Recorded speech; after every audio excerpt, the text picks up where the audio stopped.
All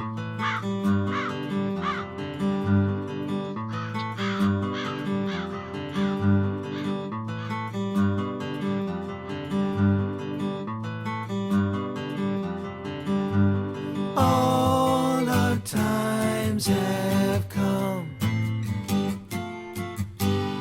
here, but now they're gone. Seasons don't fear the reaper, nor do the wind and the sun or the rain. We can be like they are. Come on, baby, don't fear the reaper. Baby, take my hand. Don't fear the reaper, we'll be able to fly. Don't fear the reaper, baby, I'm your man. La la la la la. La la la la la.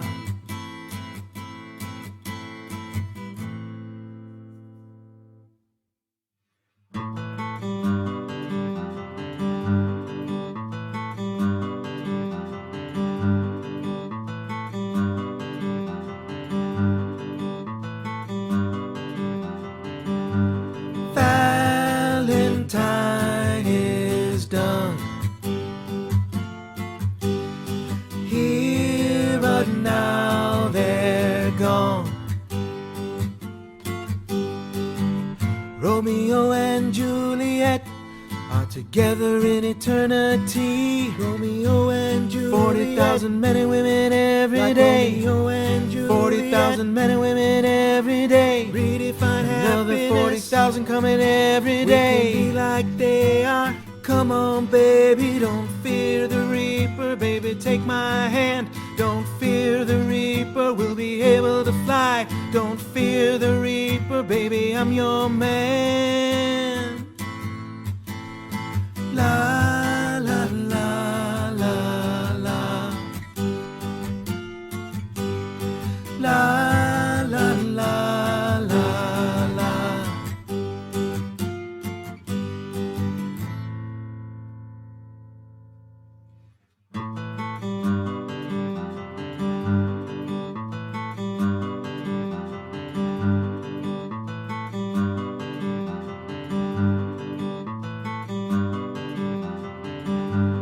Love of two is one. Here, but now they're gone.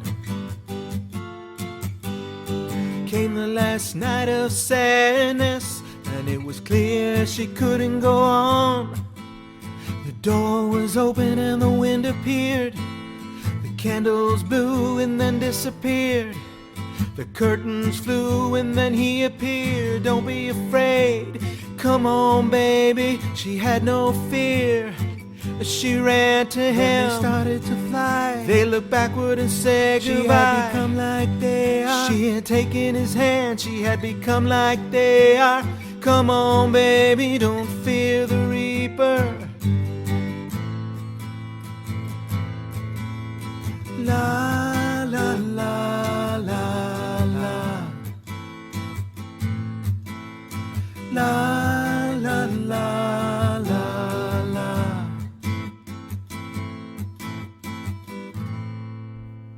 Hey, what's happening? Mike Schmidt, 40-year-old boy podcast. You know what? All our times have come. Crow up top should have told you. Crow. Park's closed. Moose out front should have told you. Crow up top should have told you that everything's over. But the shouting, and we know that. That's what Darling Cruel told us in 19 whatever the fuck. How you doing? How you holding up? You okay? I hope you're okay. I hope you and yours are happy and healthy and warm and not wet. This seems to be a wet disease from what I'm hearing. Everybody winds up wet at some point, like their lungs. It's dry drowning. You get filled up with whatever the fuck. You just wind up with lungs filled with fucking Robitussin, just goop. And nobody wants any goop in their lungs except Gwyneth Paltrow. She loves it. She's thrilled. She's branding this. She's going to brand this disease. This is the Paltrow plague, buddy. That's what she's calling it. Everywhere she goes, if she puts a jade egg in her fucking anus or whatever the fuck she does to go ahead and stay fucking fresh for her boyfriends. Or is she still with the Apple dude? Or not the Apple dude. Apple's their kid, right? She's with Coldplay Jones. Yeah, fuck. I don't know. I don't know if she is. Is she? Who knows? I mean, just literally, isn't it funny how people just reveal themselves to be batshit over time? Like, you're like, Gwyneth Paltrow's like, all right, yeah, she's a good egg. Because I'll tell you what, there's rumors that fly around about Gwyneth Paltrow that are not there. They're unsavory, is what I'm going to tell you. Now, because she's got like a famous dad or whatever the fuck. Isn't he like a soap opera dude? Am I wrong? No, that's Jennifer Aniston. Jennifer Aniston's got soap opera dad. But Gwyneth Paltrow's got like doctor dad or somebody, or he's an instructor or professor. Who knows? I'm sure he's being consulted on this disease. Maybe that's why she called it the Paltrow plague. Maybe he's at the forefront of the research, and she's like, aha, here's what you do. You fill a jade egg with coffee, and you put it in everybody's pussy, and watch them fucking perk up. Well, what if they don't have a pussy? Well, I'm very sorry, all men will die. What? Well, we're searching over at Goop International. Are we? But yeah, she's got that there. But the unsavory thing that I'm going to tell you, and I apologize for dropping this on your lap, although I guess I just said she put a jade egg filled with coffee off her pussy. The rumor is that she wound up getting a career by getting banged out by Harvey Weinstein, and that's how she wound up getting her way into movies. And she wound up unscathed, kind of in the whole Harvey Weinstein come to Jesus, fucking Annabella Shora throws a steak at fucking Tony Soprano and then talks about how she got raped by Harvey Weinstein, fucking extravaganza that we just saw unfold over the last fucking 10 months, which culminates in Harvey Weinstein getting, here's what I'm going to call it, not nearly enough jail time. Fuck that guy, fuck him, fuck everything he ever did, fuck every breath he ever took, and fucking every goddamn car he ever rode in, and fuck every word he ever screamed or yelled out of his fucking mouth. That fucking guy drives you crazy, doesn't he? When you here's the thing I hate about a fucking guy like that. You spend your whole life treating people beneath you who aren't even really beneath you. It's just because you have money or position or power. You treat the people that are lesser than you as lesser than you. They're just people. They're normal fucking guys. It's like I go to the supermarket now and you're fucking elbowing people in the fucking ribs for tomato sauce, and some asshole shoots a mean look at a guy who works there because he can't stock the shelves fast enough, and you just gotta go, you know what, man, I'm gonna bounce your fucking head off the floor. Are you kidding me? There's a fucking germ out there that's calling your name. I hope it finds you quick. Go home, get laid up, get a fever, and look at your own fucking mortality and realize who the fuck you're fucking screaming at here. I'm swearing a lot in the beginning of this show. But who cares? Again, it's all over. Everything's gone to fucking hell. But fucking Harvey Weinstein's one of those idiots. He treated everybody like garbage. I mean, I have a tenuous connection. My brother knows a guy who worked for him, worked as an assistant. And he would literally like throw lamps at people. He was a fucking dick. He would hit people in the fucking head. He was just I mean, obviously he's a monster. It's not even like not a nice guy. He's a shitty fucking person. And then he would use his power or whatever. Because again, look at that fucking guy. You think that guy was ever going to get laid in a million fucking years on his own? Fuck no. He looks like autistic Tony Soprano. He looks like if fucking Gandolfini got caught in the Brundlefly machine with a Down syndrome kid. That's what fucking Harvey Weinstein looks like. And then he's going to go out and fucking flaunt it and try to bang chicks and whatever the fuck. And what came out during the trial, which actually... And it's terrifying to hear this. And I apologize for dropping this on you now. Although if you're watching the news, you're hearing much worse than what I'm fucking talking about right now. But some woman testified that Harvey Weinstein's, he had a micro penis. Like he had a tiny shriveled dick. And that makes complete sense because when the women would talk about the raping, he always wanted to eat them out or go down on them or whatever, or grab them or whatever. Like that was his fucking deal because he was so emasculated by having a fucking shrimp cock that he had to do the other. Now, look, I got no, I'm not going to equate myself to Harvey Weinstein here, but I'm saying I certainly understand the appeal of going down on women or people or whatever the fuck.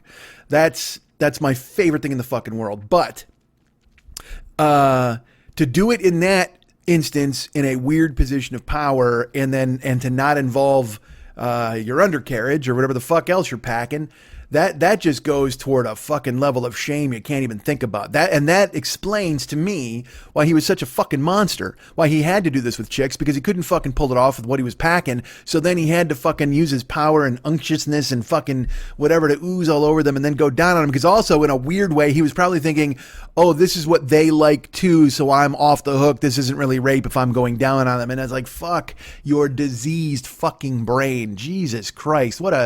It's just that thing, you know that thing where Homer Simpson, they do the thing and they look in his head and he's got that monkey with the symbols, king, fucking inside Harvey Weinstein's head. It's just got to be like floating disease cells, like you just like a fucking or you know what it is? It's like those fucking World War II horrible like war movie things, like just terrible torture thing. Oh my God, he must hate himself and others so much. Which is great punishment. Good, because you know what you want to do with a guy like that? You want to put him in fucking jail forever so he has to think about what he did. But then, when it's time for him to go to jail, this is the thing I hate about fucking Harvey Weinstein. He's like, my back, and they're like, oh, my heart. And he's like, oh, he's having a heart attack. We better put him in the Waldorf Astoria Hospital or whatever the fuck they've got.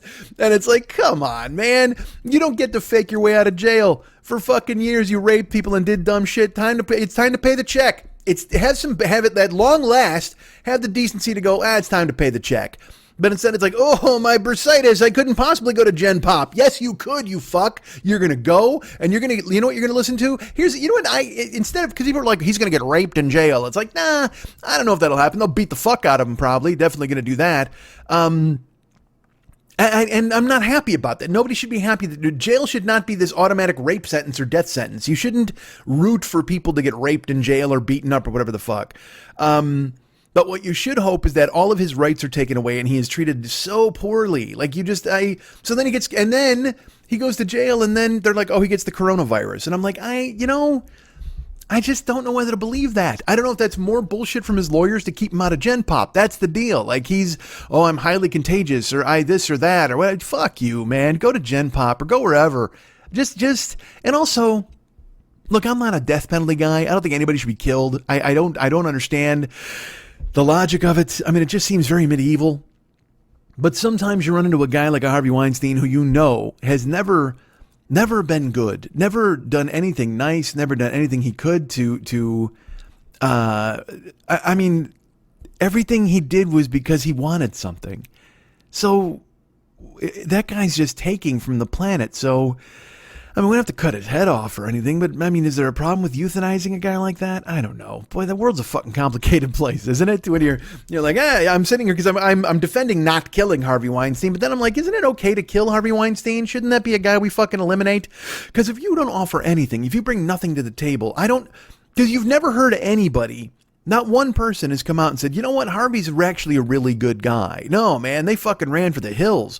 And also because a ton of them had the fucking a grocery bill to pay that I probably can't imagine how fucking long it is. Can you imagine when they fucking wheel some of these other idiots in there who wind up using their power and abusing people? It's funny, man. Everything's changing, and everything's changing in such a fast, rapid way. I don't know what's going to happen. I don't know what's coming of this country. And it's funny to me, again, speaking of rapidity and how everything happened so quickly. Are you guys getting the junk mails now trying to solve the coronavirus? Has that happened to you? The issue with me giving my email address at the end of this show, which I will later, is it's out there for whomever to fucking gank and then throw on whatever myriad lists they have that try to sell me a bunch of bullshit. I cannot tell you how many times I get an email for Donald Trump's $1,000 bill or Donald Trump's coin, minted coin. Or anything to keep my dick hard. You know what I mean? Some, and it's never, hey, here's Viagra for you. It's always some fucking Yanni Indian fucking cure, because they're like, hey, and here's another one I love too. For some reason, the secrets of the Native American are very fascinating to junk mail guys, because they'll be like, the Yanni Indians never had a problem with fertility. In fact, they often have 11 or 12 children at a time and fathering them as late as 75. Do you want to keep your dick hard that far? Then go ahead and order this potion or watch this video. You know what I mean? It's ludicrous, but they tap into some fucking weird angles. Because like I'm gonna go, oh, wait a minute. Hold on. The Hopi Indians, they have this fucking plan? Well, of course, that's because the Indians did so well in repopulating after we gave them blankets that ruined everything that I definitely want to find out what they're drinking to keep 5 kids alive. I mean, it's never fucking happening. If that was the case, the fucking Hopi Indians would be fucking all the time and building up an army where they could fucking go after us and fucking take this goddamn country back. Although, honestly, looking around, would you want it back? Do you want it back? I'm not sure you do. That's right. This is right to you, Native Americans. Go ahead and take that. Take that and run with it, baby. But these junk mailer guys, another one that they have is, have you ever seen, basically, it boils down to this. Have you ever seen a Native American with a bald Native American? You have not, unless by choice for a ritual of some sort. But they have long flowing black hair, and now you can too, with this combination of roots and fruits and berries that they've taken for years. It's this strange mix of modern science miracles combined with, look, man, everybody knows that if you just eat 4 leaves, you won't ever go bald. You know, there's fucking horse shit. And I don't know who the fuck is falling for it. There has to be somebody falling for that stuff.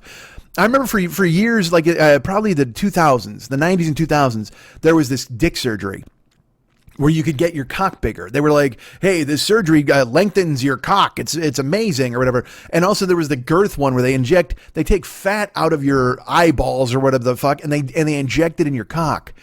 So then you can see who you're fucking, like really up close, I suppose.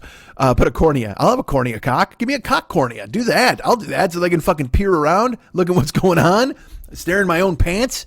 God, I want to stare in my own pants. What's going on in my pants? You know what? Fuck this mystery. I put pants on. I don't see what's going on in there. They could be plotting against me. My fucking balls are having a chat with my thighs. My fucking kneecaps are talking to my shins. I don't care for this fucking weird ass goddamn Studio 54 together coffee clatch party in my pants. If I'm putting it on, I need a cornea in my cock so I can see what the fuck is going on in there. I need a spy. I need a spy cock. I need my cock to spy on my shins. Jesus Christ. That's what I need. It's what we all need, really, when you think about it, because that could be the root of our problems. Maybe it's our shins who are planning our demise. Maybe and you know what? Here's the thing. Shins, I'm telling you right now, back off. Because if we die, you're done. Blood flow goes away to you, and maybe that's what you want. Maybe shins are just like a death cult. Maybe they're like the fucking Marshall Applewhites. Maybe they're waiting for a comet to come through. Shins have been plotting for a long fucking time, and now they're rooting against us. Maybe the shins want us to fall. The shins are rooting, maybe because we overuse our shins. Maybe you walk too much, or you're playing, maybe you're out there getting shit, because that's why shin splints. Shins are just like, we shouldn't get fucking splints. If you walk like a normal person, we shouldn't get any splints. But because of fucking Jim Fixx, everybody gets shin splints now, and they're like, fuck you, man. And the shins, they wish they could bail, but they can't. And they're connected to the knees, and the knees are just like, yeah, man, you can't go anywhere, because then this guy's going to fall to the ground, and then we're scraping the ground. Knees have a vested interest in keeping shins on board. All the shins want to bail and go on strike and split out of your legs, but then knees are like them. We'll get dragged on the fucking ground. You think we want to get all fucking ground up on the fucking cement? No, shins stay there. You're the only thing keeping us between us and the feet, and knees hate feet. Oh my Christ, do knees hate feet? You think knees and feet get along? No, they don't. In fact, go look at the early prototype of humans. When fucking Jesus or whoever made humans at first, there were no shins. No, it was knees to feet. You know how the shin bone's connected to the knee bone? No, the knee bone was connected to the ankle bone. That's how it worked. And fucking knees were so close to feet, and they had a blood feud like they hated them. The ankles were pissed. They're like, fuck this, can't you two get along? Because they're in between all that. It's like basically they're the bouncer. Fucking knees and feet are drunk in a bar screaming at one another, and the ankles are the only thing between them keeping them apart. But knees can't actually make their move and go after the feet, and it turned into a fucking thing where the ankle had to listen to them bitch all the goddamn time. So ankles called God and went, dude, you gotta do something, man. These knees and feet are keeping me up at night. Ankles can't get a good night's sleep. And Adam's like, yeah, I don't know what's happening. So Jesus is like, all right, boom, boom, boom, snaps his fingers, installs some shins. There you go. But shins are like, what the fuck are we doing now? Because now just knees are yelling down. Ankles can sleep because they can't yell that far. But shins have to hear knees bitching constantly about feet. That's fucking terrible. And don't even get me started on the femurs. Femurs are just like, what? Because there's trouble in the forest. There is hope among the trees where the maples have more sunlight and the oaks ignore their pleas. Well, that's how it is with your legs. There is unrest in your pants because of your knees. The shins want to leave, and then your ankles hate your knees. I don't know how it goes. I'm trying. We're trying here, man. The fuck do you want? It's Friday. And does anybody care? Does anybody know what time or day it is anymore? I don't fucking know. Like, I got to start having a discipline where I wake up and I put pants on, right? I got to do something with my life where I just get up and I go, all right, let's wake up at a decent hour and have, I don't know, a pancake. And then watch a movie or at work. Let's do some work, right? Shouldn't we do some work? I got plenty of work I could do. As case in point, this fucking show that's getting recorded on a Friday afternoon for some fucking reason. Because I kept sitting down to do it. And I'm like,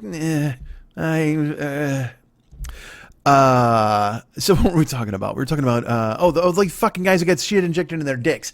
So they tried to make their dick fat, and then they would get this surgery where they would inject fat into their cocks, and everybody like, ha, look at my fat hog. But then the fat would like gather down at the bell end and make a fucking weird, like a cock sledgehammer, which sounds great. Ostensibly that sounds, that'd be something you want, but it's not, because all it does is it makes a weird shape and shit like that. And then you're Weinstein. Now you're half a fucking Weinstein. You got a fucking weird ass mutilated dick. You don't want to do that. I knew, because again, like I told you, I'm no great shakes. I'm completely normal. Every statistic you look up, straight normal, I'm there. And you hope. I actually did a show where I gave out the numbers once, so that again, no one needs to know anymore. But the thing is, I knew, I was like, why would you ever get surgery you can't get surgery to make your dick bigger. You can't do it. And then there's like penis pumps or this or that or whatever the fuck. And it's funny, the surgery to make your dick bigger, here's the thing. Everybody's like, I can't wait to get it. And I actually read about it because I was like, well, who's believing this? There were articles about people who wound up having to go back to the doctor because all they did was there's a ligament that suspends your cock that, when you get hard, your blood flow and your cock goes up in the air and there you go. It's like, it's like when you're at the carnival and you got a sledgehammer, again, a lot of sledgehammers in this show, and you hit the thing trying to ring the bell. And then, so that your cock goes up, we all know you got a cock, it gets hard and it goes up in the air.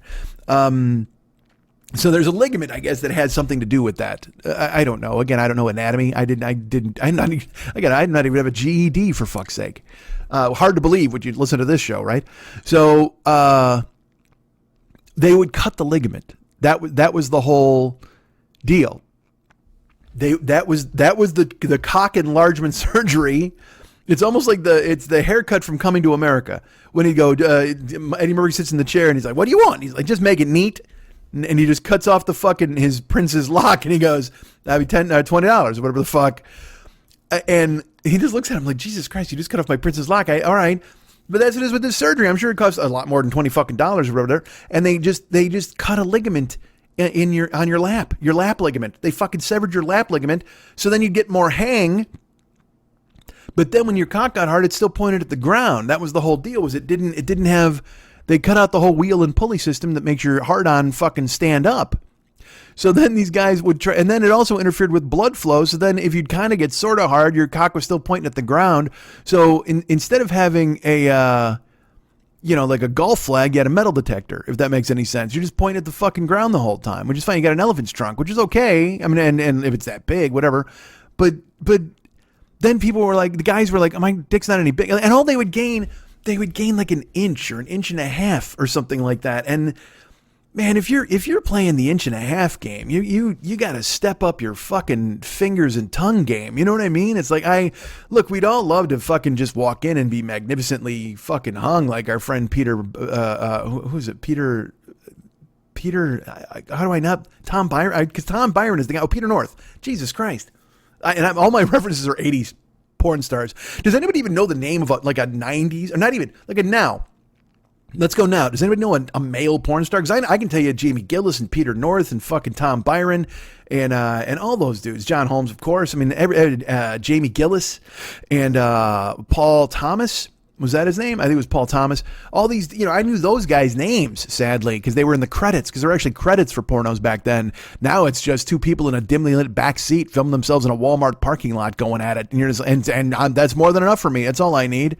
Now it's always some fake stepsister porn, which, again, this country is fucking ludicrous. There's already coronavirus porn. There's already porn with people. And look, I got to be honest with you. All right, I'm going to, full disclosure here. This might just be the quarantine talking. But hot Asian girl in surgical mask was not a fetish I saw coming. I'm not going to lie to you, because I have now been out to the store a few times. And it's funny because I was going to tweet that joke. I still might. I might tweet that out. But I actually sent it to Lily first a couple of days ago because it was true. I mean, it's there's a real story behind it. I'll tell you in a second. But I thought of it when I was out at the store, and I sent it to Lily and I go, hey, will I get in trouble if I tweet this? And basically exactly what I just said to you. And she goes, well, you got to change Asian to like sport girl or da-da-da. And I go, no, there's the funny. That funny goes away then. The specificity is what makes it funny.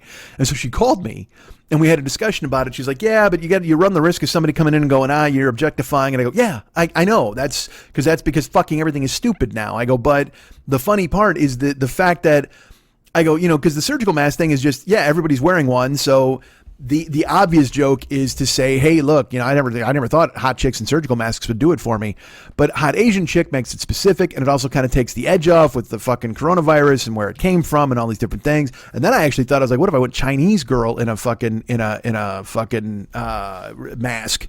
And then I went, nah, that's too specific. But I so whatever the fuck. So anyway, there you go. So I had that thought the other day because I went to the store. And I saw three separate, because here's where I went. I went to a Ralph's, but also I went to 99 Market because I was looking for rice.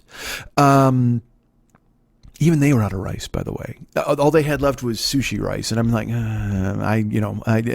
I'm adventurous, but I'm not make your own sushi at home adventurous yet, And the apocalypse will have to get a little more severe. The hounds will really have to be at the door for me to think about making my own fucking sushi with sushi rice, just because I know I'd fuck it up. And I love sushi. I don't want to give myself. There's things I love. Like I love sushi. I love pussy. Like, if I tried to make either of them, I would fuck it up and ruin it for the rest of my life. I'd be like, God damn it, look what I did. Although let's be honest, you could make a pussy right now. If you go on the internet, there's all these instructions for quarantine, like how to jerk off, like how to to take a condom and put it around a fucking toilet paper tube and fill it with fucking. Never mind. I've looked too far into this and talked too much about it. All right, so, But you've seen that where they fucking they take a couple of sponges with a couple of fucking rubber pants. Oh, Christ, just jerk off like a grown person. All right, just spit in your hand and go at it. Nobody needs you to build a fucking machine. I don't need a Rube Goldbergian machine to shoot ropes. Just fucking spit in your hand and get the job done. It's worked forever, goddammit. You think Rosie the Riveter had to take a fucking condom, wrap it around a toilet paper tube, and spray fucking Astroglide in it, and then fucking hold it on her dick and jerk off with it? No, she didn't. She flexed her muscles and got to work for this country and just did it like a grown-up. She just fucking spit in her hand and went at it. Yeah, that's right. Rosie Riveter was trans. I don't know if you know this. She was transitioning, and that's why she was able to lead the charge. God damn it. I don't even remember what I was talking about. What the fuck? Where were we at? not that this should be any different than any other time we do the fucking show. Talking about idiots and their fucking cocks, and how I was furious at my shins. That's how. There you go. I'm furious at shins. No, shins are furious at me. Knees are furious at shins. I can't run in that again. I don't remember what the fuck I said. Oh, I was talking about junk mail. That's what I was talking about. I don't understand I don't know anybody who would fall for this. Who does fall? There has to be people who fall for this because they send them out, right? There has to be somebody out there who's like, yeah, I've never seen a bald Indian. Send me a handful of pamphlets or whatever the fuck. There has to be some dope. Because, again, people believe any of this shit, as we see with this fucking coronavirus. Fucking Trump comes out and he's like, we heard about this Karanique or whatever the fuck drug, and everybody's going ahead. And then some asshole a day later is drinking fish cleaner and going, no, his wife's like, the president said it was okay. And I'm like, I feel bad for anybody taken in by that huckster with that sort of advice. But also, you know what? If you drink fish cleaner because this fucking dolt told you to, have a good trip. I can't have any sympathy for the guy who went, and I understand this is a scary time for a lot of people, but you still have to keep your wits about you, and you have to realize, hey, maybe you don't drink drain cleaner or whatever the fuck it was because the president said so. And this isn't even about, like, I don't give a fuck about Trump or whatever. If anybody out there, and I know they're ascribing him an authority that he is rightfully deserved because he's the elected leader of this country, even if he is a fuck up or whatever I think about him or you, anybody else, there are people who still do that, respect the office, or he's the number one most influential voice. And there are people who do give themselves over to that myth. They did it with Obama too. They did it with everybody. Like if he said it, it was okay. So these people who think that if Trump says it, it's okay exist. And so that's why it's so dangerous that he's such a fucking narcissistic, ridiculous liar who only cares about himself because he wants to get the fucking businesses open super quick. So he's like, hey, we heard about this fucking drug, La Musica. What is it called? It's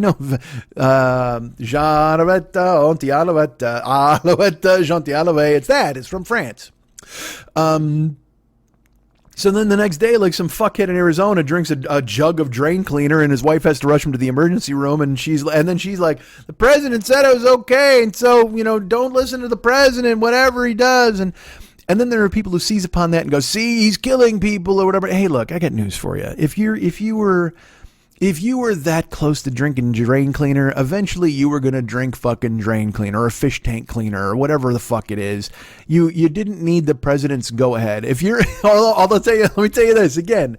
If you're at the starting line, if you're literally, and you got your running shoes on and you're in your fucking 2-point stance and at the end of this race is drinking drain cleaner and you're ready to go, and all you were waiting for was the president to fire the gun, you were going to drink drain cleaner eventually. As at some point in your life, you were going to sit down and tuck a fucking napkin in your shirt like Tony Soprano / Wimpy from the fucking Popeye cartoons, and you were going to chug-a-lug some fish tank cleaner and be happy about it. And not even as a way to check out. You were either going to drink it to stay alive or die or whatever the fuck you planned on doing with it, but you thought that would clean your pipes and you were ready to give it a go.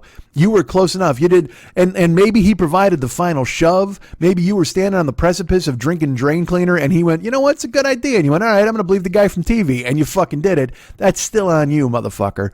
As much as I hate him, you can't say he made the guy drink drain cleaner. Now, by talking about it, he certainly made it a viable, thing for anybody to do. But that's got to be the people who believe these emails. Maybe that's why these emails exist, because fucking fish tank cleaner Fred, who guggled that down and fucking died or almost died. Did he die? I don't know if he died. You got to die at that point, because there's no coming back from drinking the fish cleaner because the president said so, right? There's no coming back to your neighborhood and settling back in. They're like, Freddie, and you're like, shut up. And they're like, Freddie, how you doing? Hey, Freddie, let me ask you something. Could you taste this pledge? I think it expired and I got to dust my house. Get the fuck out of here. No, I'm serious, man. Come on. Hey, all right. We're all kidding aside. Drink this glass of Palmolive and tell me if it tastes like apples, because it smells like apples. Get the fuck out of my house. Okay, Fish Tank Freddy. I'm not Fish Tank Freddy. Yes, you are. I got terrible news for you. You are fucking Fish Tank Freddy for the rest of your goddamn life. You chug-a-lug fucking fish tank cleaner because the president said it was okay because you thought it would keep you from getting the HIV or whatever the fuck. Get out of my house, Fish Tank Freddy. That's who you are forever. Fish Tank Freddy's on everybody's side. Let's do Rapture. Let's do the whole song. All right. I can't. I want to. Mercuries and Subarus, and you don't stop. You keep on eating cars. You keep on drinking fish tank cleaner. I got to have a rhyme for fish tank cleaner. This bish drank meaner. All right. We had a sip there. But that's the idiots who believe these emails. These goofy ass huckster fucking emails. I received emails for surgical masks. All right. And which is fine. I mean, that's the most basic one. That makes complete sense. All right. If you're trying to trick people, did my throat just make a weird noise while I was talking? That's fucking strange. That's all. It's terrible. And it's funny. I will tell you this, like, because my throat makes anything that happens now, you do that thing where you're like, hey, wait a minute. Your throat makes a noise. Like yesterday, I thought I was flush. I thought I had a fever. I was a little warm and I had a bit of a headache. For some reason, this is totally weird. I woke up the other day and it's totally true. My eyes hurt. Like behind my left eye, for some reason I had a headache, and it was a very specific spot. It wasn't my whole cranium. It was just behind my eye kind of hurt. It was like, and it felt like pressure behind my eye. And I'm like, oh man, what the fuck is this? And then of course you're like, all right, is this part of a symptom? Is this something I should know about? Is my eye going to blow out? What the fuck? And just like they have the thing with the, you lose taste. Did you hear that? Like you lose your sense of smell and your sense of taste like a day before it goes full blown. And I'm like, what is this? Diseases are tricky now, man. What the fuck? Just give me a stuffy nose and a headache and I'll lay down and hope. And then, like I said, your lungs fill up with Robitussin and then you can't fucking breathe. And then you're just coughing up fucking coleslaw and then it's over for everybody. And it's just this fucking goopy mucus and you're finished. I saw Goopy Mucus, by the way. They opened up for a Jellyfish at a tour. Oh, that's the grossest name tour, but it was a good band. They weren't bad. Just fucking, I mean, you know, you're reading about the symptoms and what happens to people. And then you're seeing these fucking nurses and doctors. They're putting pictures of themselves up. They've been wearing their masks for like 36 hours and its grooves are burned into their face. And you just, I have a friend who's a nurse and I've checked on her, you know, I mean, I just can't imagine what's going on, you know, and it's another thing we get all right, I'm going to go off. I apologize. We cover fuckheads rallies, right? I mean, because they're just rallies where he's up there on the fucking podium and he's just, he's talking shit. He's talking shit to reporters. He's being a dick. That's what it's just, David Lee Roth used to tell a story about how around the dinner table he had monkey hour. They called it Monkey Hour with Dave because they would sit down and he was such a hyper fucking weird kid. They would ask him stuff and he'd put on fucking plays and he'd talk at a puppet show and whatever the fuck. He'd have his spaghetti talking to everybody. He'd do whatever he did. And they just called it, well, it's just Monkey Hour. Even when people would come over for dinner, they would still let him do it because that was his outlet. They would let him have Monkey Hour with Dave at the dinner table and he would entertain his sisters and fucking dad and mom and just be a goon. And that's what this guy's doing. That's all these fucking daily rallies are, is he's being a goon. He's not really answering any questions because they could just trot out the doctors. If you send out Dr. fucking Bricks and Dr. Fauci and get them out there, they would answer your fucking questions. We don't need him out there. What's he doing besides fucking acting the fool? But this is his way to get to people and have rallies. And again, this will sound so stupid. This is... I learned a thing this week. Like, someone made a really good point that I didn't think about. Like, there are tons of people in this country who think he's normal. Like, they think he's... and it's because they only see clips of him where he's being normal. Because Fox News, all of these news organizations are invested in showing him be presidential. So they have to show like these little sound bites of him being normal, but they don't show him stare at the fucking eclipse. They don't show him. I mean, comedy shows do, Twitter does, all these other places, but these are niche things. The majority of people get their news from actual news shows or from Fox. CNN and MSNBC, because again, they have their people that believe that Trump's a fucking monkey head, and that's fine.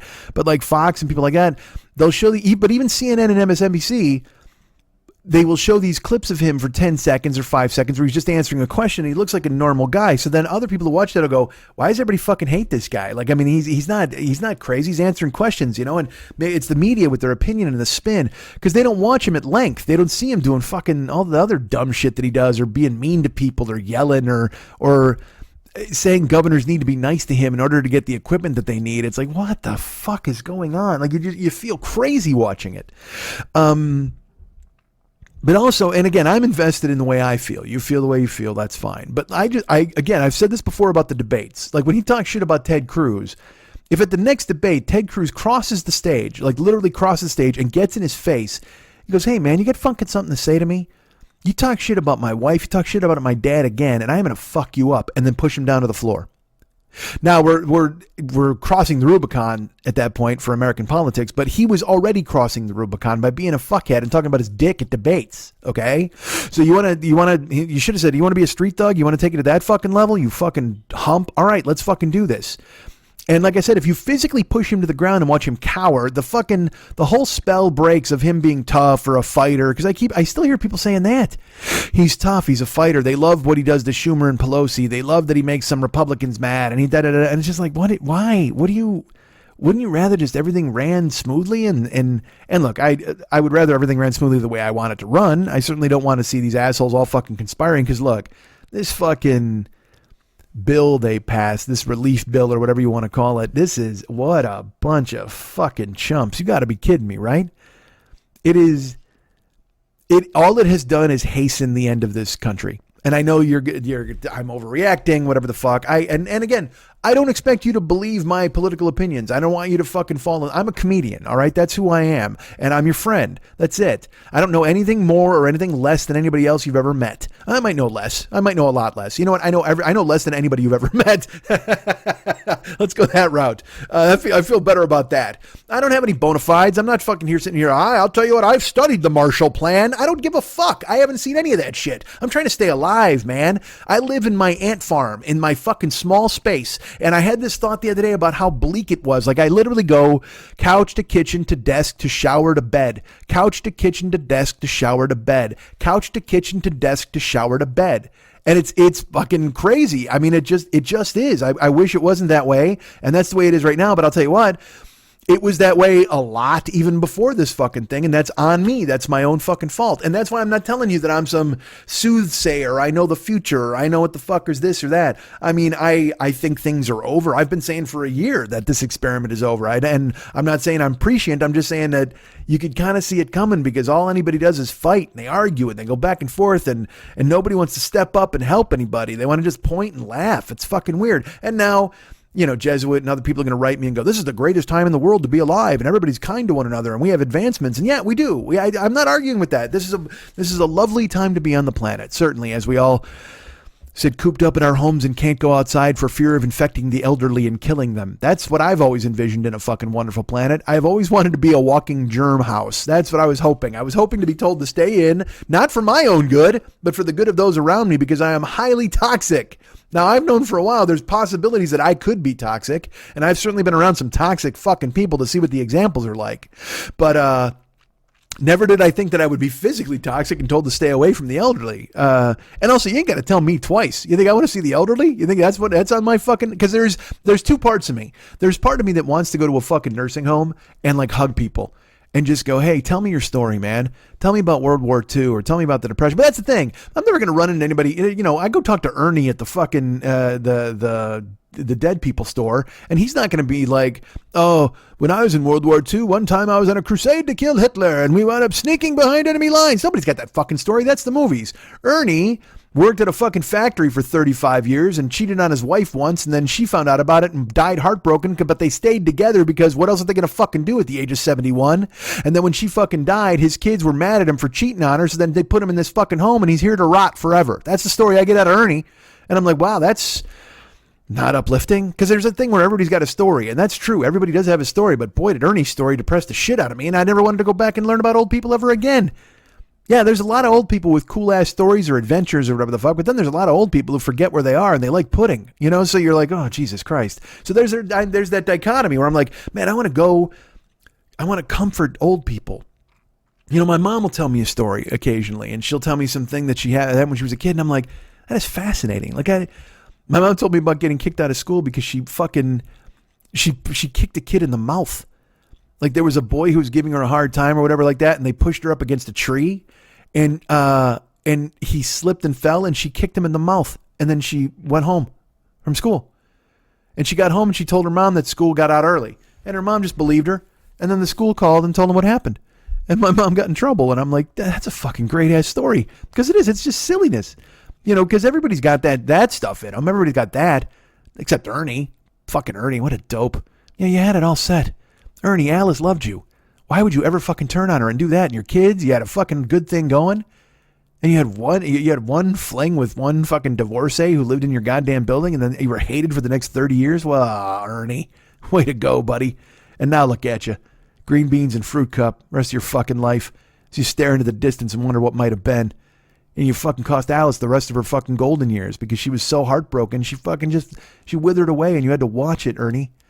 And now you sit in that moth-eaten chair and you choke down whatever they fucking bring you at noon, 3 and 6, and you swallow your pills and you go to bed and you lay there in the dark and you realize how alone you really are, Ernie.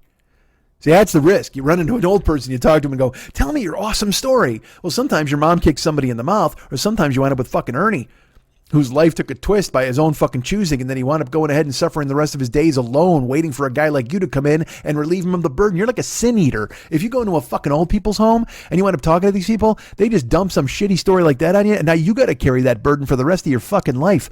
Ernie was carrying it alone, but now he gave half of it to you. Look at you. Good. You came in like a pack mule and took half of Ernie's stuff, and now he's going to walk a little lighter and skip a little faster.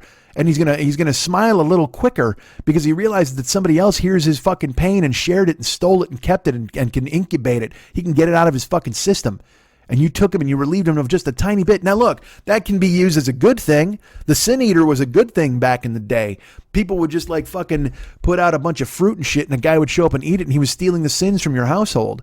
He was I don't think he was a hero. I think it was just a job. It was a family of sin eaters, and they were raised to do that. How fucking terrible would that be if you're raised to be a sin eater? That's like, you got to be thinking, hey, Dad, can I be a plumber? I mean, I'd rather pull shit out of people's ancient toilets than go eat their sins on a peach. I mean, that's fucking awful. But in the old days, you didn't fucking question a lot of shit. You just did what you were told. You know, generations of people eating sins. Oh, man, this banana tastes like adultery.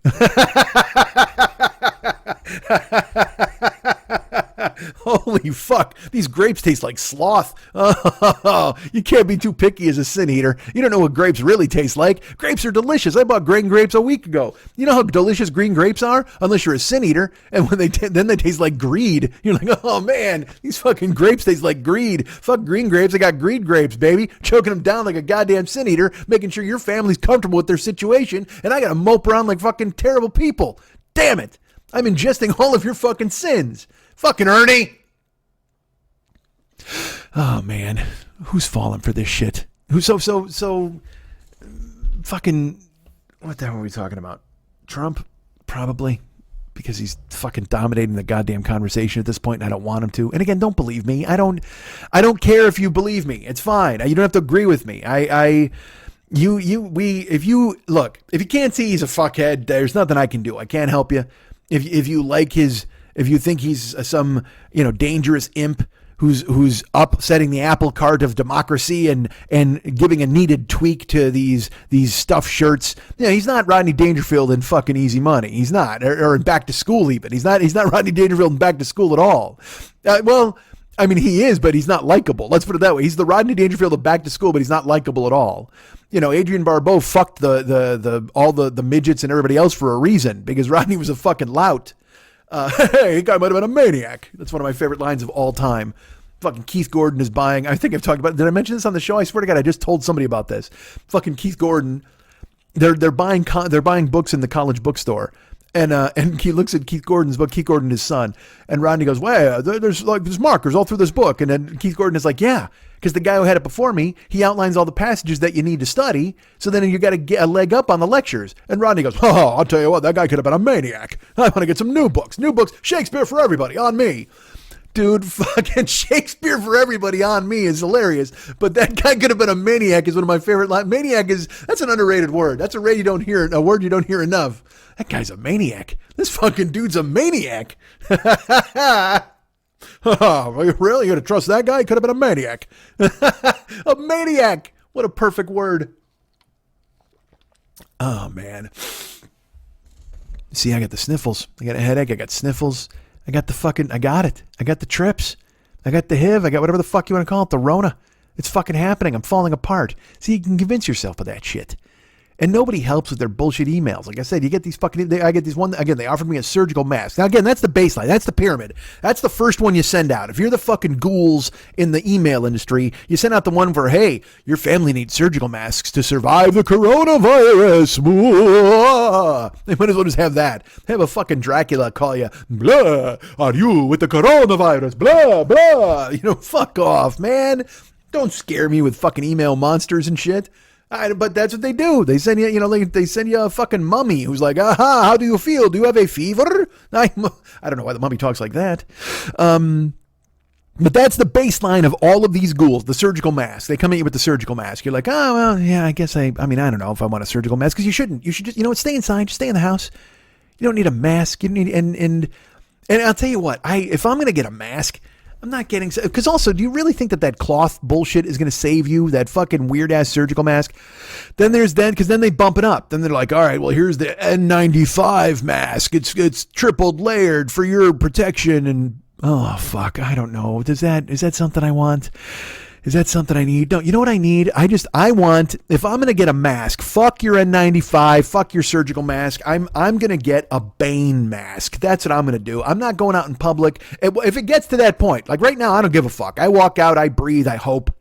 That's what I've got. I got a hope mask. I got a mask. I got a, you know what I got? I got a wish mask. That's when you got 2 pieces of bread and you wish you had a mask. Bow, bow, bow. Hey, ba, hit it, rumba. Hey, ba, hit it, rumba. Hey, ba, hit it, rumba. Hey, ba, ba, ba, rumba.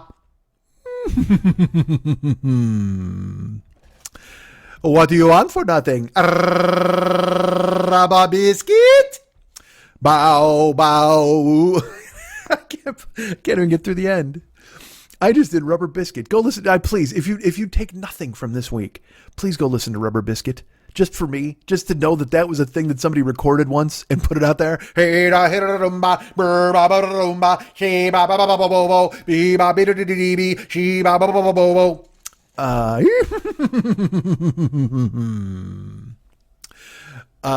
What's there? Fuck, I'm trying to remember the words. I can't. All I remember is Wish Sandwich and Rubber Biscuit right now. Sorry, folks. I should have studied up on my Rubber Biscuit lyrics before I started the show, because I could bring you the whole song. You go hungry. Oh, that was Rubber Biscuit. You throw the biscuit and it bounces across the room, and if you don't catch it, you go hungry. Bow, bow, bow. Hey, ba, ba, ba, ba, ba. All right. Please look it up so you don't think I'm crazy, because that sounds like it's some shit I'm making up, right? No, that's a real song. The Blues Brothers recorded Rubber Biscuit. What is it? The other day I had a cool water sandwich and a Sunday go to meat and bun. Bow, bow, bow. Hey, ba, ba, ba, ba, bo, bo. She, ba, giggle, doo, doo. Be, ba, biddle, diddle, deet, deet. Ooh, ba, ba, doo, doo, doo. That's a real fucking song. God damn it. I'm serious. The wish sandwich the line is, do you know what a wish the other day I had a wish sandwich. Do you know what a wish sandwich is? It's when you have 2 pieces of bread and you wish you had some meat. Bow, bow, bow. Hey, bow, bow, bow, bow, bow, bow. Be, da, dee, doo, doo, doo. I can't believe, listen, look, there's a fucking Holocaust on. All right. I can do Rubber Biscuit. If the last thing you ever hear is me doing Rubber Biscuit, consider yourself lucky. You know why? Because you could right now, you're wherever you are now, you're plugged into your iPod vagina. You're listening to me talk a bunch of shit about Rubber Biscuit. You could be sitting on some threadbare couch in a nursing home listening to Ernie confess his sins. You don't want that. You want me. Nobody wants fucking Ernie. You want me. I don't want to. And someday, believe me, someday I'll be Podcast Ernie. Some episodes I've been Podcast Ernie, and I've left an indelible mark on you with stories that you can't fucking forget. But this is not that week, my friend. This is a week of Rubber Biscuit. Hey, ba ba da da dum ba, bur ba be ba be be be, boo ba ga da da doo doo, gay ba ba ba da da da da. All right. So the baseline of huckster pyramid is the surgical mask. Now, again, I want a Bane mask. That's what I want to wear if I go out. I just want to I will literally, because everybody else is wearing their stupid masks and thinking they're getting protected and whatever the fuck. I'll have the Bane mask and I'll just be in line as people, and I'll just talk like Bane. Because again, do you feel in charge? That's what I'll do. I'll just talk like that. I'll shit to people. Everybody, take control of the grocery supply line. Gotham. Return to your homes. It would be extremely painful for you. Goddamn, I want to wear a Bane mask and talk like Bane. That's it. That's all I want to do my whole life. I know Graham's got the Bane gimmick, but I can wear look, everything's kind of Scotsy now. It's all upside down. I can also be a Bane. I can be like a Bane Jr. I know Graham's already Bane. No one cared who I was until I put on the mask. It would be extremely painful for you crashing this plane. There's no survivors. Why did Tom Hardy make that choice? I still love it, but I don't understand why he made that choice. So the baseline of any of these hucksters is the mask. The surgical mask is the baseline of any fucking hustle that they're going to pull on you. So that's the first wave of emails I got.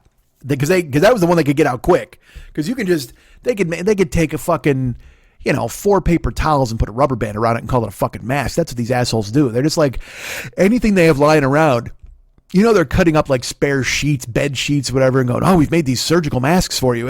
Fuck off. It's like when you see people outside with like the scarves on or whatever. I see people all the time trying to kind of gangster their way through this with some fucking homemade bullshit. And you're like, oh man, just stay home. But I guess if you can't stay home, you just whatever. All right, fine. But I guess me putting a Bane mask on would be gangstering my way through with homemade bullshit, but it's just fine. Crashing this plane with no survivors. Again, I think I do that really well, so I'm going to keep doing it. What if Bane sang Rubber Biscuit?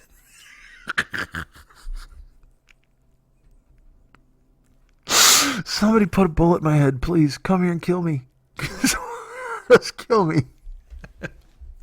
Do you know what a wish sandwich is? It's when you have 2 pieces of bread and you wish you had some meat. Bow, bow, bow. I know none of you like it. I know this isn't funny to anybody but me. But holy shit, did that make me laugh. Stupid.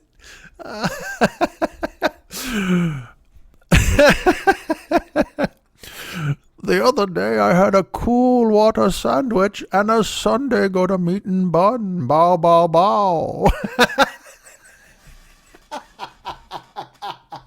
See, this was worth waiting till Friday for, wasn't it? Jesus Christ. What?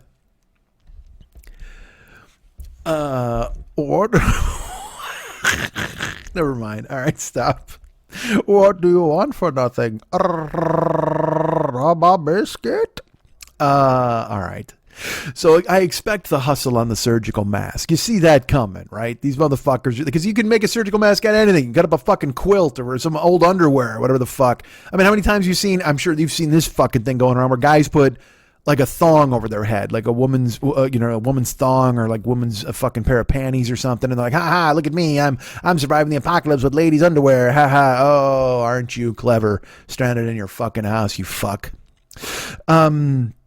That's never going to reach the level of a fucking Bane doing Rubber Biscuit. I'll tell you that right now. God damn it.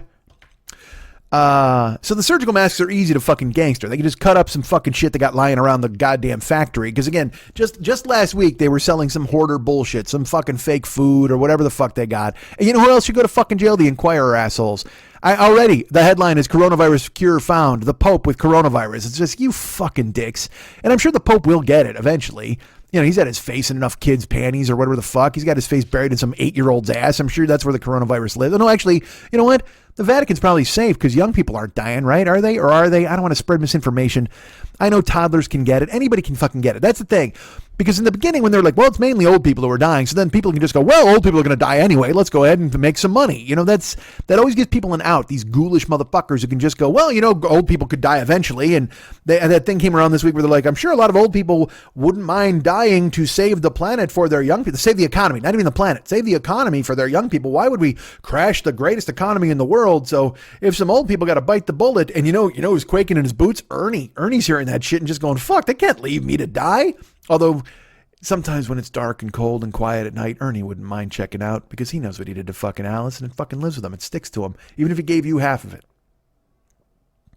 But these ass fucks are all like, well, it's okay if an old person dies, but then young people start dying and they won't talk about it. Like I just saw like in New Orleans, like there's 30-year-olds dying and fucking New York and all over the fucking place. And odds are anybody's going to die from this fucking thing. That's the way they should treat it.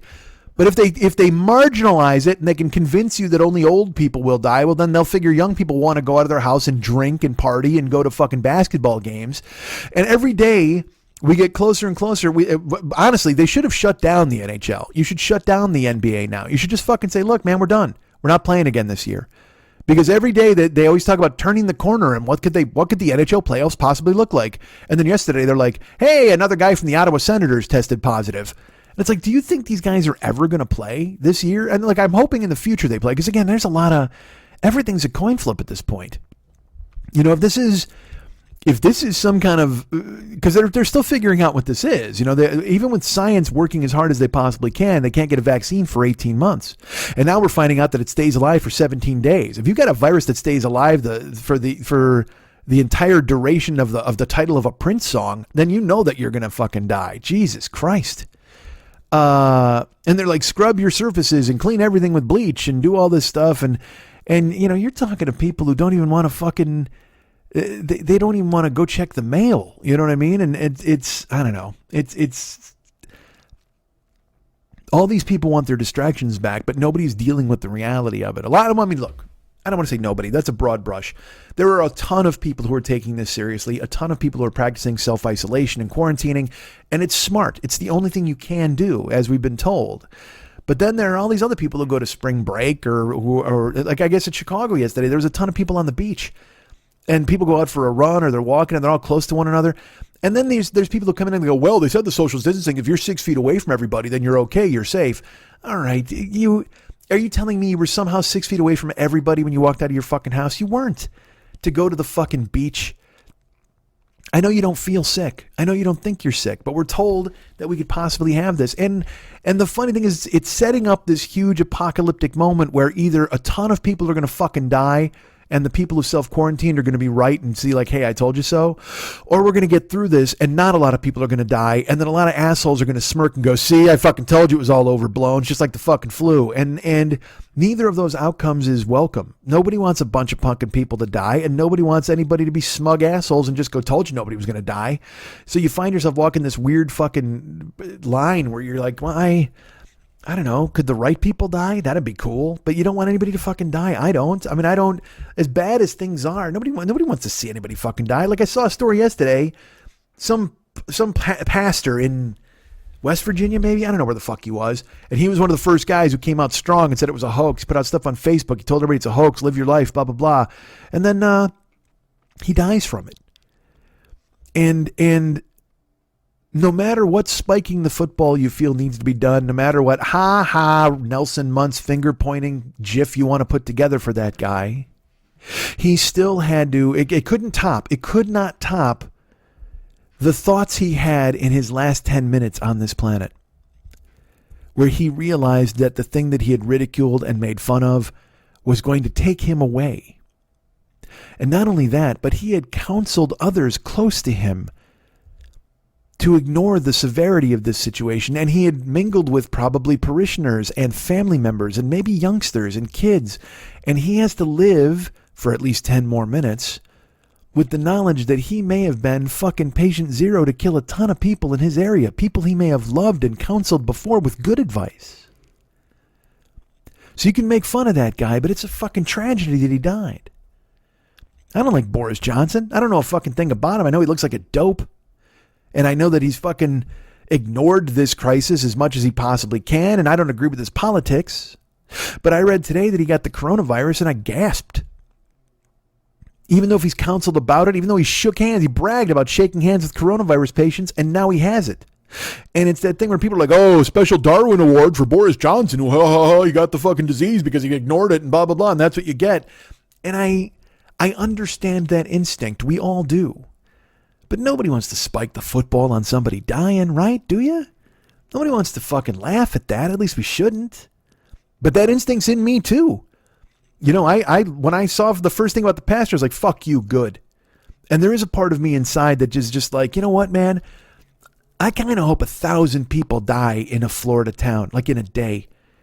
Like, you root for the stand a little bit. You root for Captain Trips because you go, maybe that will make these people take it seriously. Maybe that'll make them stop pointing fingers and start realizing that we are all in this together. See, this isn't a disease where you can just take care of yourself. That's the deal. If you go outside, you're putting everybody at risk, whether you think you're sick or not. That's the thing. And that's the thing that people are having a hard time getting past, where they're like, I don't feel sick, so I can go outside. Well, yeah, but you could still have it, and you could give it to an old person who could die. Are you ready to do that because you needed a fucking can of tomatoes? I don't know. And look, I'm still going to the store, and I'll be truthful with you. If I could afford it, I'd still go to the gym. My gym, one of my gyms, my personal training gym, is still open.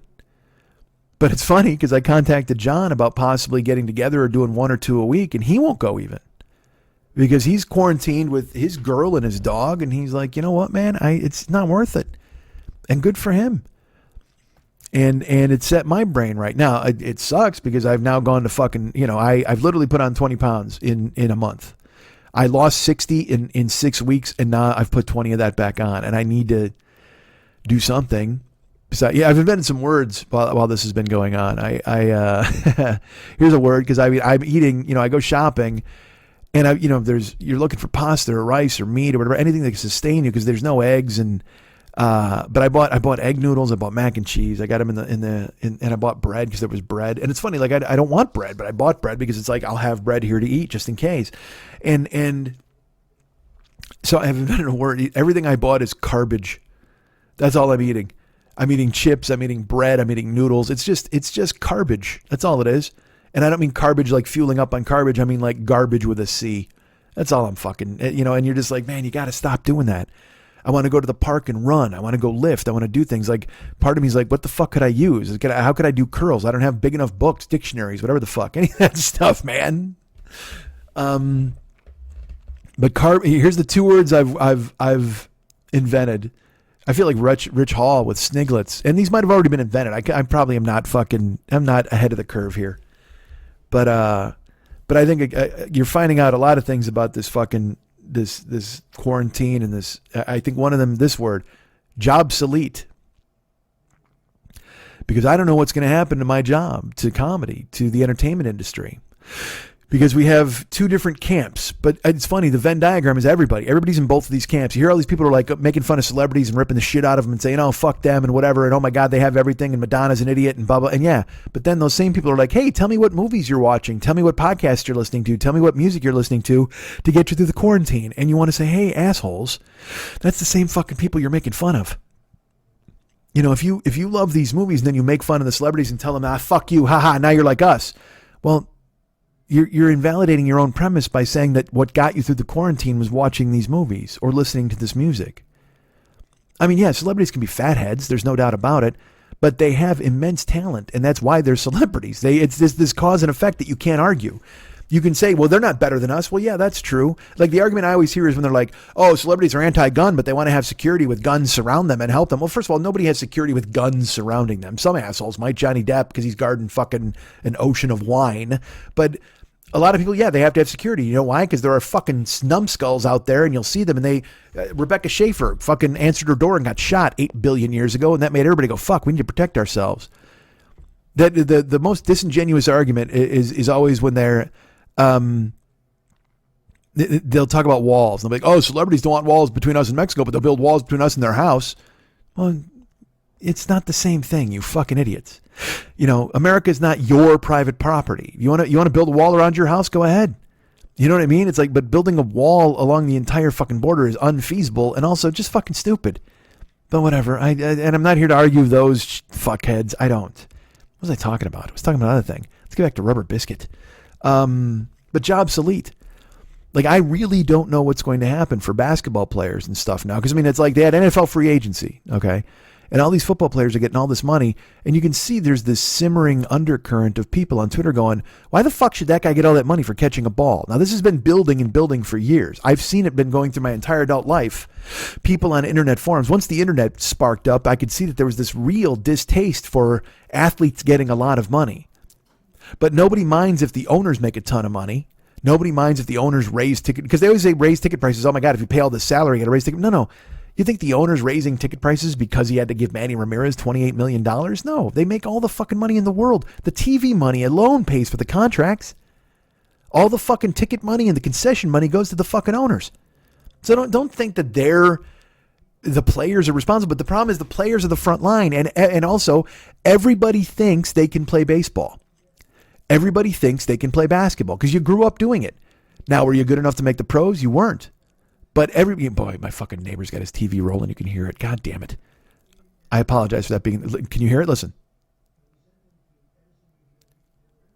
He's watching Trump's fucking rally and he's got it. And he fucking loves him so much. Oh my God. So yeah, everybody thinks they can play basketball. Everybody thinks they can play hockey. Everybody thinks that they can be a sports guy. And then when they don't get to be a sports guy, their inherent jealousy of the people who did get to be a sports person and get paid for it makes them turn on those players.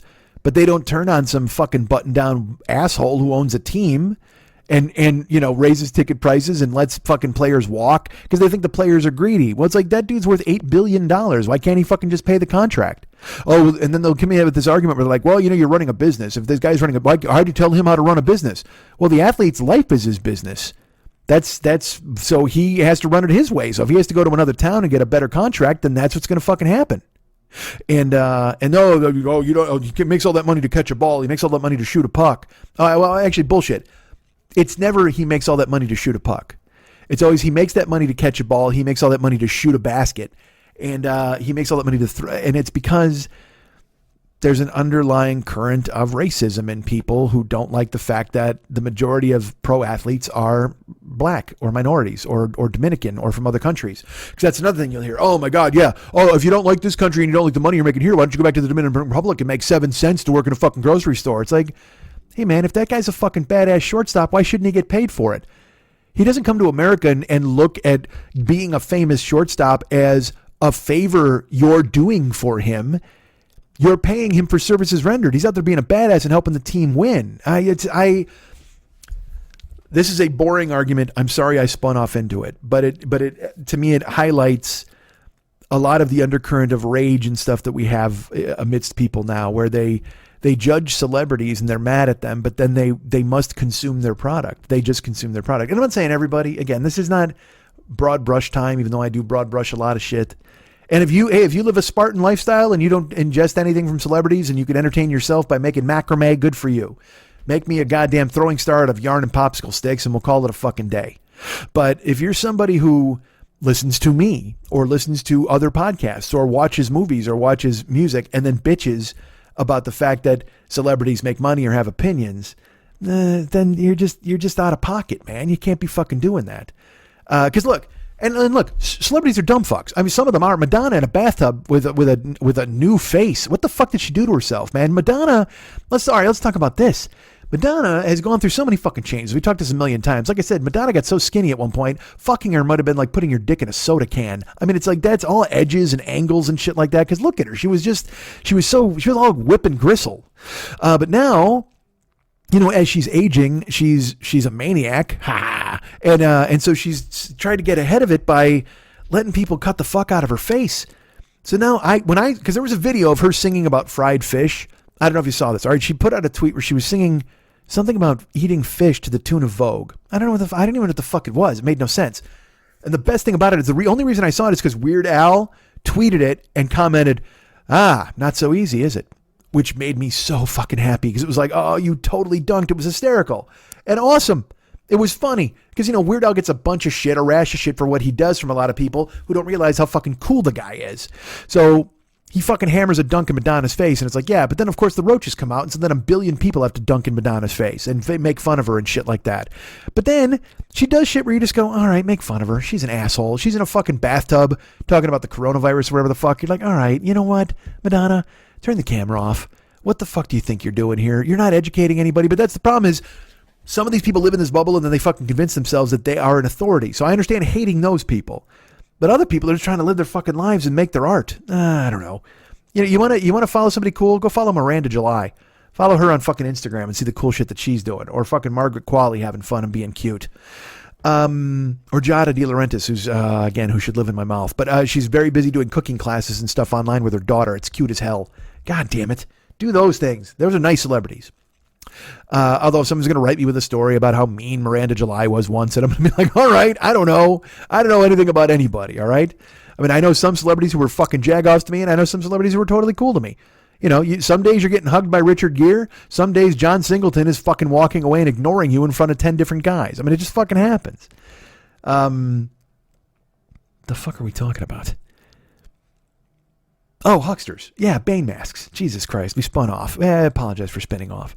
But yeah, surgical mask, that's the baseline. All right, so that was the first wave of fucking emails I got from people, right? They sent me stuff. They're like, hey, we'll make you a surgical mask and you'll stay safe. Well, you won't fucking stay safe, but whatever the fuck.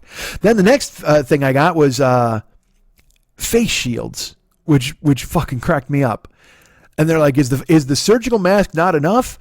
Look at this. And it was funny. They're like, technology developed in China. Wink, wink. Sure it was. And they got a picture of a guy and he's just got like a beekeeper's fucking golf visor in front of his face. Like you literally put it around your forehead like a visor and it's a plastic shield. You're just, you know what you're wearing? You're wearing a salad bar sneeze guard on your face. That's what you're doing. And because look, salad bars are gone. We're never having salad bars ever again. Buffets are done. They're fucking finished after this virus. But so they got to turn the sneeze guards into something. So some fucking jamoke at a casino went, hey, what if we cut these up in a face shape and sold them to people to put in front of their fucking puss? And everybody's like, you know what? Vinny, that's a great idea. So now all the fucking sneeze guards are getting turned into face shields, quote unquote. And they got the picture and it's a guy. And my favorite part is they're just like, keep spit droplets off your face. I'm like, what the?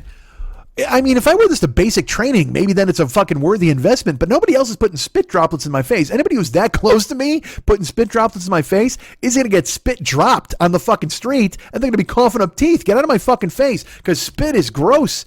It's disgusting unless, and I mean, look, I mean, spit in some ways, as we've talked about before, I'm a fan, but in a human capacity, like in a bed capacity, yeah, spit on everything. But I mean, in real life, Jesus Christ, no thanks. So if you're close enough to be spitting in my fucking face, I got terrible news for you. The face shield's not going to help because I'm going to punch right fucking through it. But that's the thing they're trying to sell. These guys with this giant fucking a sneeze guard attached to their head, and I mean, again, who's buying it? Who's caving into that? Because that's the next level. Like I said, there's somebody who's like, oh man, I got a surgical mask, but I just don't feel this is protecting me enough. I know. Here's what I'm going to do. I'm going to go to watch the old 1966 Batman series, and then I'm going to strap the fucking bat shield to my face. That's what I want. I want a gigantic sheet of hard plastic guarding me from everybody else. Oh, Christ, how great would that be? Oh, if only there was a way I could wear a scuba mask everywhere I went, but I need it to be larger and dangling all the way down past my Adam's apple. Could I do that, please? Yes. Give me a fucking sneeze guard for my own fucking head. Who's buying it? People buy it, I'm sure. That's why they fucking sent it out there. And this is all in a week. Then the next wave I get is for actual full hazmat suits. And it's not like a hazmat, because they can't call it a hazmat suit because that's real. There's a real thing called a hazmat suit that will actually protect you. But this is some suit they've made out of cloth that you can fucking put yourself in and wrap yourself in pretending you're it's like, you know what you're getting? You're just getting, you're just put yourself in a corn husk like you're a human tamale. That's all this thing is. That's all the protection this thing gives you. It's just fucking stupid. It's made of gauze, and they expect you to climb in it. Because I think I've been in one of those. Like, if you ever go to a rage room, and when I went to the rage room in Canada, they had these fucking suits that were essentially, they're gauzy cloth, and it's a bodysuit, and you got to climb in it. Well, I'm a fat guy, man. I mean, so I'm climbing into it, like half of it. I tried to zip it up as much as I could. I think I broke the zipper on the fucking thing. And then, you know what you look like? Everybody looks like fucking Mike TV from fucking Willy Wonka when he got shot across the room and he grew up real small. And he's like, hey, I'm here. I'm on TV. But you're small. But that was the suit you had to wear. So that's what they're trying to sell now. That's the next fucking thing. This gauzy cloth fucking rage room hazmat suit that's not even going to, what's that going to do? Who told you needed to protect your fucking legs? Nobody. The virus isn't going to get on your legs. Is it? What, crawl into your mouth? This isn't some 1966 fucking, this isn't the Tingler. This isn't some fucking old school horror movie that you can't defeat, whatever the fuck. Who was that guy? Shep Gordon? What was that guy's name? Who made the Tingler? Jason's going to look it up and shame me that I can't remember the fucking guy's name. He would open up the movie. He had all these fucking, he was the guy, remember in Ed Wood? All right, remember the movie Ed Wood with Johnny Depp? All right, there was another dude in there, the guy from Dumb and Dumber, who actually worked out at my gym before. I think I told you his name. I can't remember his fucking name now. But he was a big lantern-jawed dude. He was in a bunch of movies. He played a heavy. Well, he's in Ed Wood, and he plays like a distributor, and he wants a bunch of creepy, scary movies. And they always came up with that fucking thing called the Tingler, where the seats would vibrate, or there would be smell-o-vision. He was a guy who would actually come up with all those fucking things. Is it something Gordon? I don't fucking know. But anyway, he would come on at the beginning of the movie, and he would be like, man's inhumanity to man has led to the moment of, he would give some weird speech, and then he would tell them how to use the technology of the Tingler or the fucking smell-o-vision, and then they'd show the goddamn movie. But that's what I feel like these emails are when they tell you that you're going to wear this suit and stay safe. No, I'm not going to stay safe in this fucking thing. It's nothing. It's a doily. It's a body doily. Do I really want a body doily? To fucking do what? Protect me from nothing? Jesus Christ. You just look stupid. It's one of those things you would wear kind of as a goof to make fun of what's going on, I would think. But someone's got to buy it, right? And they always do this thing. There was a shaming thing in that one too, where they were like, Hollywood actresses like Kate Hudson and Gwyneth Paltrow are already taking selfies in surgical masks, but you can't rely on them when everything hits the fan. So you've got to buy this suit. And I'm like, oh, why do you got to take Kate Hudson down in this? She was great and Almost Famous. Yeah, now she sells granny panties or whatever the fucker, but who cares? That's fine. Let her make a living. I mean, but again, they always do the thing. There's this anti-celebrity thing in all of their emails where they're just like, oh, the rich and elite already have this. Don't you want to keep up with them? It's always, and again, I learned this from the worst human being I've ever met in my life, was a guy named Morgan who ran Load, which was the fucking place I worked at. And he worked for these junk mail assholes for the longest time. He told me he taught me the concept of fear of loss of gain. I've talked about it many times, where instead of going, hey man, do you want some bread? You say something like, oh my God, I can't believe there's no more bread. Wouldn't you want to have some bread right now? The bread's almost gone. You better get some bread. And that's what they do with these suits. They're like, Hollywood celebrities are hoarding all of these suits, so you'll want to jump on now and get one immediately. Because again, it gives you the hate against celebrities and pairs you with the fear of loss of gain. It's just, and I read all of these emails because I'm fascinated by the concept of how you trick people. Again, I used to get dick pills all the time, and and it's always some guy, the Yohimbe Indians and all that bullshit I told you earlier in the show. or there would be some weird thing about, my wife, she calls it my limp noodle, but now I found a way to stay hard as a steel rod for hours. I'm actually calling in sick to work tomorrow, and my wife can't be happier. So I'll go ahead and call this number. It's like, why? Who's ever getting tricked into that? But people are getting tricked into it all the fucking time. I want to get, dude, all right, I'm actually, fuck this. I should read this one email because I was going to fucking tweet this email. This fucking cracked me up. But I'm going to read you, this is the actual, all right, the progression. This is the beginning of the email. Feeling helpless against corona? When you hear about coronavirus, what's the one word that comes to mind? And by the way, it has a picture of a doctor. I will post this, okay? By the way, it came from Pandemic. That's who sent it to me. It's got a picture of a doctor at the top. When you hear about coronavirus, what's the one word that comes to mind? For most people, it's helpless. There is no vaccine for coronavirus. Masks don't protect your eyes. And the U.S. government, like the Chinese government, isn't telling us the truth about how many are affected. They don't want to cause a panic, and that's in quotation marks. Well, I don't want you to feel, in quotation marks, helpless anymore. There are things you can do to practically eliminate the chance of you or your family getting the deadly coronavirus. This quiz will determine if you are prepared or not. And then it's got a link that says life-saving information. And then it says, P.S. Whether you click that link could decide if you or your family survive this very new kind of epidemic. And then it's got a button that says, take the quiz. Even if I was to believe these people, even if I was on board with everything they said, masks don't protect my eyes, U.S. and China government's lying to me, I'm helpless in the face of this virus. True that, all of it. You got me. You sold me. I've bitten the hook, reel me in. Take this quiz. What the fuck? Fuck you. You went from Dr. fucking Clooney on ER to Alex Trebek. All of a sudden, you're a doctor reaching out to help me and my family because you've got the fucking facts. And then I've got to go ahead and answer 10 questions to survive? What the fuck is that? What kind of apocalypse is this? I don't want my apocalypse to be multiple choice, motherfucker. Save me or don't. That's fine. Black or white. Take this quiz. You had me. You had me, then you lost me. Because I'm just invested enough to want to care for me and my family, but just lazy enough to not have to prove myself to you by taking a fucking quiz. Don't you know my history, man? A fucking quiz, baby. Good Lord. That's what they do. They hook you in with the government's against you and the black helicopters and the celebrities, and then they try to trick you to push a button, and who knows what the fuck's that. Because I never push the buttons. I don't know what's on the other side of those.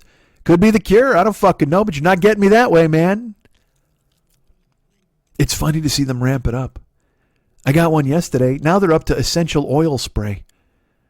Anything, any port in a fucking, any huckster port in a huckster fucking storm. They come at you. Now they want you to give you this essential oil spray that prevents coronavirus. By spraying it on surfaces, it kills it instantly. I saw a guy yesterday hustling homemade tests. You look around and you wonder if this whole thing's falling apart, if everything's going to come crashing down around us. And then you see people like that and you're kind of like, yeah, I hope so. You root for the comet. I've talked about it before. I don't want to die. I think I have plenty of life left to live and happiness to give or whatever you want to call it. I mean, I have life to live and I don't want to see it go away. I don't. But sometimes you just think to yourself, you know what, man, maybe it's time. Maybe we let the dogs and the cats and the giraffes and whoever the fuck else take over. Because when I heard that this virus, because first they said this virus didn't affect young people, and I was like, well, that's almost poetic. You know what I mean? That these old people who have fucking ravaged the planet and are ignoring climate change. I'm not saying all old people, but the people who are ravaging the planet and ignoring the threat of climate change, those people. You're like, well, there's something almost poetic about them, a virus, almost like as if the planet, like George Carlin said, created a virus to defend itself from its greatest threat and enemy. But then, young people are dying and you can't predict this fucking thing. It could change. It could all change in a day. Who knows? But when I heard it wasn't killing cats and dogs, when I heard that they couldn't get it, I was just like, good. Because you know what? They give them the shot. Let the monkeys and the fucking wombats, let them sort it out. Like I said last week, if I died, I wanted to get a dog only so if I died, he could eat me. That's fine. That's a fitting funeral. That's a Viking funeral for a fuckhead. Just let your dog eat you. You know, I just don't know, man. I hope you're safe. I hope we're all safe. You know, it's funny. We're getting that $1,200 check, so everything's going to be fine. Government stepped up, sent us a $1,200 check. Good for them, right? That's fine. Look at you guys. Got in together, and I don't know who you support, all right? But there's a clip of Bernie Sanders on the fucking Senate floor yelling, going, some of my colleagues can't bear the thought of poor people getting extra money. And he's right. He's just right. I'm not saying you got to support him or vote for him for president, but in that moment, if you watch that 2 minutes and you hear what he said, he's right. These motherfuckers couldn't bear the thought of helping people. They had to, because again, this $1,200, it comes out of future tax refunds. This is not a gift. This is not this is not aid to help you in a crisis. This is a predatory payday loan company giving you some money and the bill will come due. And you contrast that with Canada, where people are getting $2,000 for the next 4 months. $2,000 each for the next 4 months. And again, my Canadian friends are going to argue with me because they don't like Justin or whatever, and I don't know the total truth. That's fine. I'm giving you what I read. A cursory examination of the facts showed me that Canadian citizens were getting $2,000 each for 4 months, so $8,000 total. We're getting $1,200 for 1 month. And also, the IRS is so antiquated and behind now, they might not be able to fucking get the payments to people for 4 months. $1,200. Oh, and also, here's another fun thing. I've filed extensions on my taxes for the last 2 years, so I don't get a dime.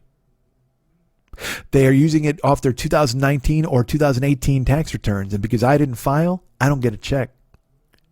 And again, we'll talk on the other side about plugs and Patreon and everything else, and you know, we're all moving along at our own pace and doing the best we can. But $1,200 from the biggest fucking country, the richest country in the world, to the citizens to try to help them out, and also telling them you're going to open again in 2 weeks and get people back to work, and pretending that people want to get back to work. Look, yes, in the abstract, people want to get back to work. But if there is a virus that is still killing people for going out of their house or whatever, or not even, or just waylaying you, making you sick, making you contagious, making you infectious, then people don't want to get back to work. There are people who love their jobs and are driving themselves crazy in their homes. And yes, they want to get back to work, but not if the thought is they could die or they could kill their fucking grandma or their aunt or whomever, or even an old neighbor, although some old neighbors suck. But you don't want to be responsible for that. You don't want that in your fucking brain. And these fucking moose eaters in Canada are getting $8,000. What the fuck, man? God damn it, we'll trade you. Take our fucking dickhead and we'll take yours, the guy you don't like. I'll happily let Justin come here and smile in a mirror and give me fucking $8,000. You puck fuckers. What the fuck, man? I love Canada. But it's funny, but everybody, because they recognize that their country has problems too, just like our country has problems. But I think overall, you would agree that you guys are in a more advantageous position. I think you curling ass fucks up there, you're just fucking sitting in the snow and getting your $8,000 and being able to hibernate and live your fucking lives and buy your ketchup chips. That's fucking awesome. Down here, $1,200. And like I said, that's not even like here's $1,200 to help. It's funny, my rent is coming due. No, I'm fine. My rent is coming due. I've got it. It's coming due here in like 3 days. And I've heard not a word from my landlord. Like I haven't heard anything of like, hey, don't worry about it, or hey, because I see other people are getting contacted by their landlords going, hey, make sure you pay your fucking rent.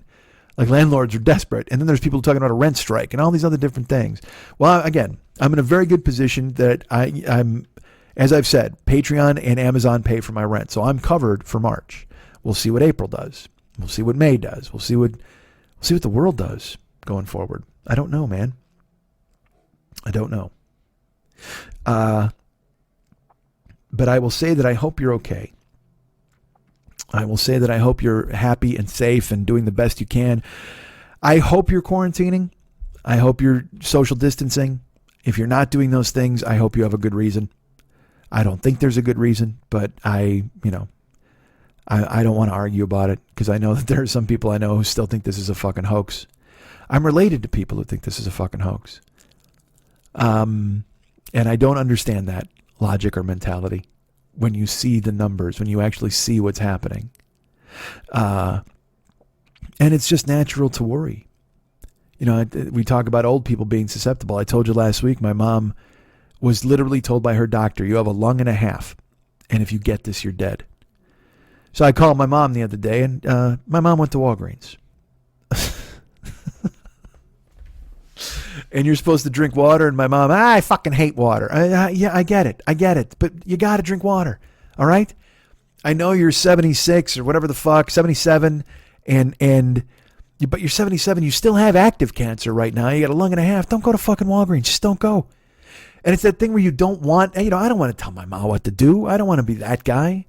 But I finally had to. And like I heard my stepdad coughing in the background. He's coughing like a psychopath. He's 78. He's got COPD. He went to get beer. And my mom made a joke. She's like, oh my God, can you believe Dan went to the store and he got 2 suitcases of beer. That's what he got. And I'm like, why are either of you going outside? Like, it's this thing where, yes, it's funny and you can't treat everything as life or death, but some things are life or death, motherfucker. What are you doing? So I talked to her and it puts me in an uncomfortable position to tell my mom what to do. I don't enjoy it. You know, I've talked to other friends and they're like, this is the circle of life, man. Now you're the parent. And I'm already parenting myself because of the shortcomings of my past. And now I got to parent my parents. But you have to. You got to do what you can. And I mean, I didn't put any bass in my voice.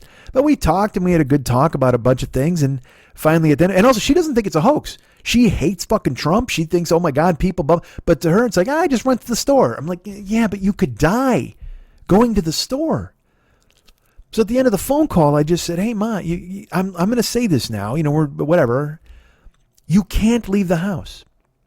Oh, yeah, I know. Ma, no, you don't. You went to Walgreens. Yeah, but I went up there and I just wanted to grab something. Ma, you can't leave the house.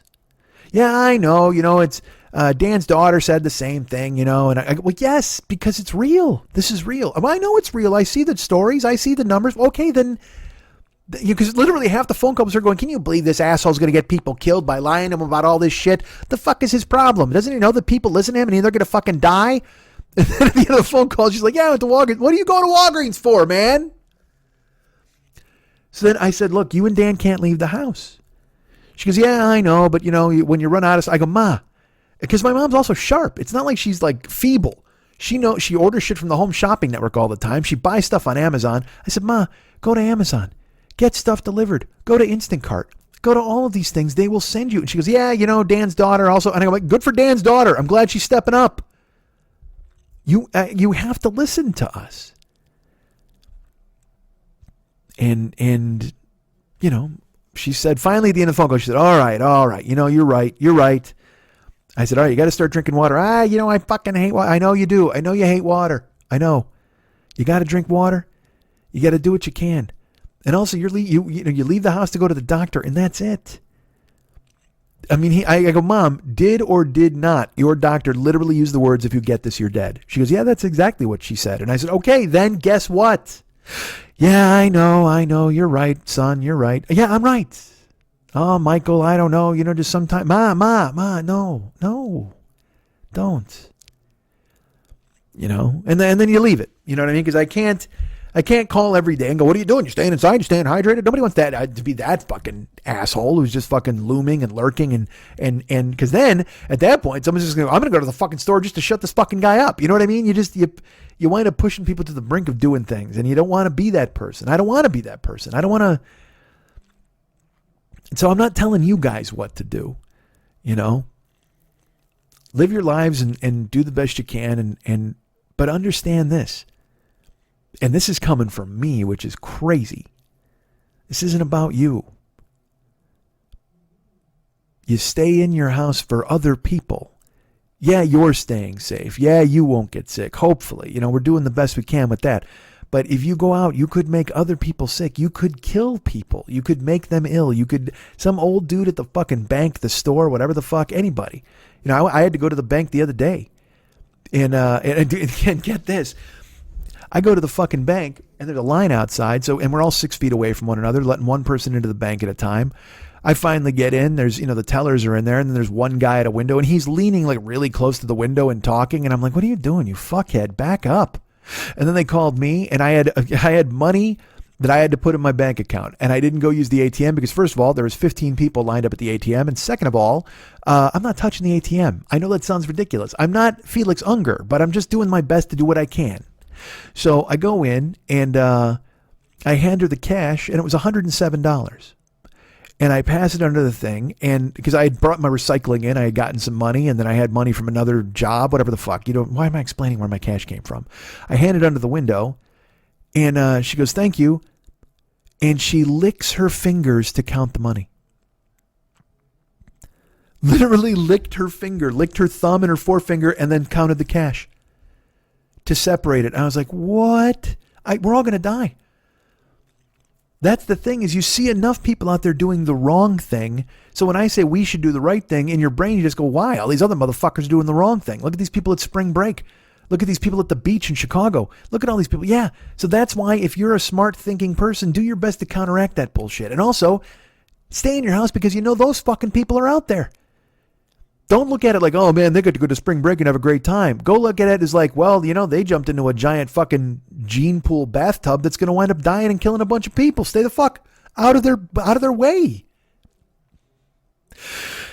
And also, look, recognize I'm no expert. I don't know a fucking thing. I'm trying to follow what science and doctors are telling us. I'm not trying to be like, I know because I know. I'm smart. I'm not fucking smart about this. I mean, I'm smart about the old Dragnet show or Batman, but I'm not smart about fucking diseases and shit. I can only do what science tells me to do. I can only do what doctors who seem trustworthy tell me to do. Not hucksters who want me to buy essential oil spray. Real people. And we see real people in Dr. Fauci and Dr. Birx. And like I said, if one of them at one of those fucking rallies that he's doing every day in the White House briefing room, if he steps up and he starts blaming Cuomo for not having enough respirators, or he asks them to blame Cuomo, or he does that fucking performative bullshit of, with these empty seats, these people hate me. They probably hate me a little more, but I'm sure they want to move up to these empty seats. And he's talking. And if one of those doctors went, hey, it literally, go out on your shield. Okay. You're a doctor. Save lives. If you just went, hey, shut the fuck up. Shut up. He'd fucking freak out. And they're not going to drag you out of the room, and they're certainly not going to cut the cameras because that's a clip that's going to live forever.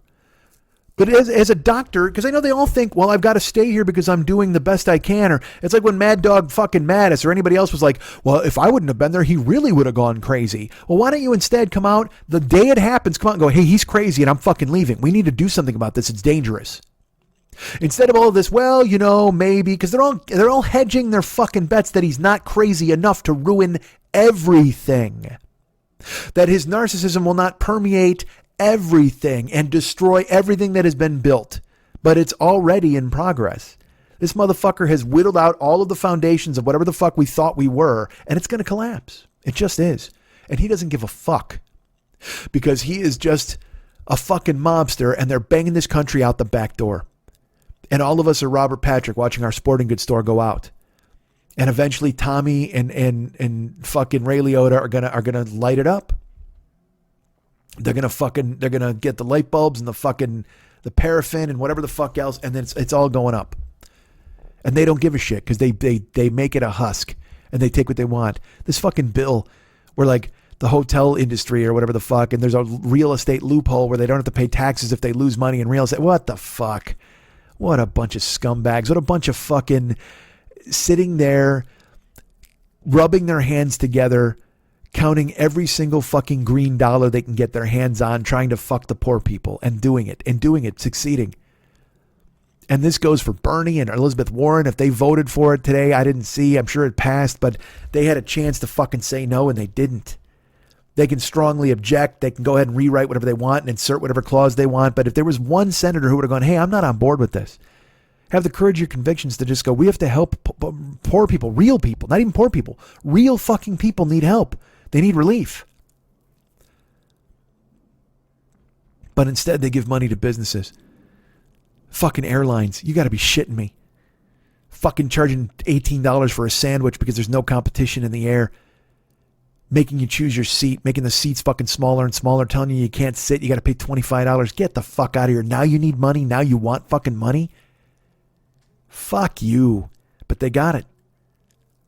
Fucking hotel industry. The restaurant industry to me is more vital than the fucking air industry. Restaurants are open on the front lines every day, and they fucking employ and fucking again. I'm over my skis on that. I don't know if the fucking restaurant industry is more important than the air industry. It's probably not. But restaurants need a bailout. Take care of them. They feed people. That's and again, air travel's a miracle. But the way they've made it, you just want to fucking murder people because of the way they fucking treat you. Casinos. I don't know if casinos were in the final bill, but casinos wanted a bailout, probably under the guise of the hotel industry. Seriously, you know what I want? Here's what I want. You ever see Defending Your Life? I think I talked about this on here. If I have, I apologize because it's bad. It's the end times. You can just keep repeating yourself. I'm Ernie right now. Have a seat on that couch. I'm going to tell you about the hauntings of my life. There's a movie called Defending Your Life. Oops, I apologize. Lost in America. Movie Lost in America. And Julie Haggerty and Albert Brooks, they pull out of society. They buy an RV. They're going to drive across the country. So they wind up hitting Vegas, and Julie Haggerty loses their entire nest egg. You have to see it. It's fucking brilliant. She gets gambling fever and just loses everything. So then Albert Brooks tries to go meet with Gary Marshall, who runs the casino, and get his money back. And he tries to pitch it as an advertising executive as like a victory and a great story for the heart, a casino with a heart, that kind of thing. It's brilliant. It's just fucking awesome. And the scene is so well done. And it's just a desperate person trying to get his money back any way he can, and a very kind and gentle authority figure having to go, look, I can't help you, man. I just can't help you. And it could have been played in a dark way, but it's played funny. But there's an inherent darkness because of the situation. And I think, when I heard that the casinos wanted money, here's what I want. I want Albert Brooks to reshoot that scene. And I want Bill Hader to play the Albert Brooks part. And I want Albert Brooks to play the Gary Marshall part. And I want Bill Hader to be the casinos trying to get their money back from the government and trying to get a bailout. And I wanted Albert Brooks to be whoever's in charge of the money for the government, having to tell them, nah, it's not going to happen. God, I would love that. Nobody knows what the fuck's going to happen. I don't know what the fuck's going to happen. I got no idea. You don't. None of us do. All I know is Canada's getting as much money as they can possibly get. You sons of bitches. I'll be there. I usually go in July. Hey, man, you might want to open your arms because I might be there in fucking March. Who knows? Stay safe, man. Do the best you can. Take care of one another.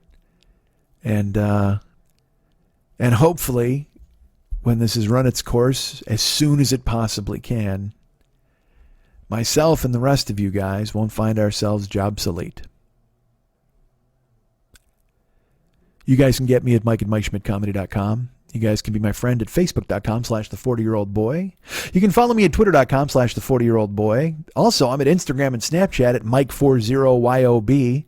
Instagram and Snapchat. And again, these are all things I should be utilizing in a quarantine. But I got a list. I got plans. Also, TikTok is out there. I'm on that now, Mike40YOB, which is insane. I haven't opened it since the day I put it on the phone, but eventually I'll have to jump in there as well and figure stuff out. So letting you know that you can find me at all of these places still, even as the waves of the end lap against the shore. I'll be there forever until this planet is reclaimed by the life who will show it the respect it deserves. Our friend Ryan Dirks does the web stuff for the show, Facebook.com/Ryan Dirks. You can find him there. And our buddy David Hernandez is the coolest of the cool. You know that we opened with the Reaper song. He actually did a redo on it because he was like, "Are you going to really use it every week?" I go, maybe. Like I really want to. I'll figure out a way to do that somehow. And he's like, well, then let me take another pass at it, And I said, cool, go ahead. So that's his new version. And it's just insanely good because he's fucking so talented. Again, the fact, it blows me away that he can just be like, hey, I'm going to do that song. And he can do it. Like I can't, anybody who can do things that I can't do, again, fascinates me. And David can do everything that I can't do. He's at Facebook.com/David Mex Hernandez. You can be his friend there. Go to look at his photos and look at all the artwork he's done for this show, artwork he's done for himself. It's amazing stuff. And then he actually started a cult page called This Is Dumb, That's Dumb, You're Dumb, I'm Dumb. You can join that on Facebook. Send him a request, and then you'll have to answer some questions, and then you'll be part of the group, man. You'll be part of the This Is Dumb group, posting all of the horrible memes about what's going on in the world today, and staying on top of it. That's what you want to do. You want to stay on top of the apocalyptic memes that are out there. This Is Dumb, That's Dumb, You're Dumb, I'm Dumb features so many amazing caricatures or characters that David has invented and artwork. There's a Weeble, Christopher Hitchens. There's someone dressed like a bee. There's a mummy. There's a hot chick. You can see her nipples sometimes. There's a talking refrigerator. It's I'm underselling it. You have to join the page, and then you'll see these amazing things. I think Satan makes an appearance occasionally too. Satan's involved in this page, so go ahead and find him. This Is Dumb, That's Dumb, You're Dumb, I'm Dumb. And also you can hire David to do artwork. When you see all of these characters that he does, you can realize, hey, this guy could do my Facebook caricature if I wanted him to, or he could do a painting for you because he works in oil paintings. He works in amazing watercolors. He does unbelievable work. And he's on commission. You can go ahead and hire him to do these things. Contact him at facebook.com/David Mex Hernandez. Become his friend there first. That's your ground zero. That's your surgical mask ground zero of the pyramid to get into the world of David Hernandez. Then you start exploring, looking at the artwork he's done. The artwork he's done for the Westside 86 Jokers fan club page is incredible. You want to check that out as well. And you'll get a real feel for what he can do, because the guy can fucking do anything. I'm telling you right now. And if you want to hire him, you can do that. And if you want to see another facet of his artwork, you want to go to his website, because I think that has a lot of more of a corporate feel. Whatever. You have to see it, because it's all part of the rainbow, all part of the spectrum of what he can do. And I think you should take it all in. And by doing that, you can go to artbydmh.com. That's his website. ARTDMH. Oops. I messed it up there. Artbydmh.com. That's where you want to go. ARTBYDMH.com.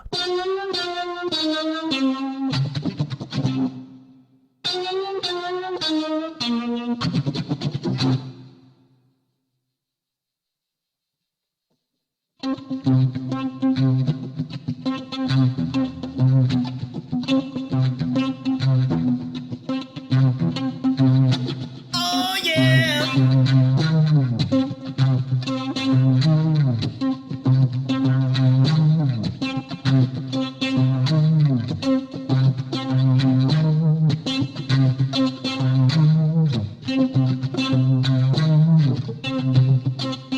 In France, a skinny man died of a big disease with a little name. By chance, his girlfriend came across a needle and soon she did the same. At home, there are 17-year-old boys and their idea of fun is being in a gang called the Disciples, high on crack, toting a machine gun.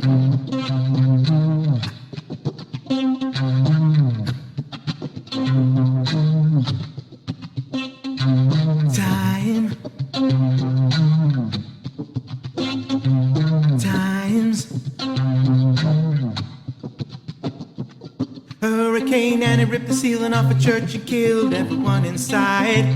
You turn on the telly and every other story is telling you somebody died. A sister killed her baby cause she couldn't afford to feed, and yet we're sending people to the moon. September, my cousin tried reefer for the very first time. Now he's doing horse. It's June.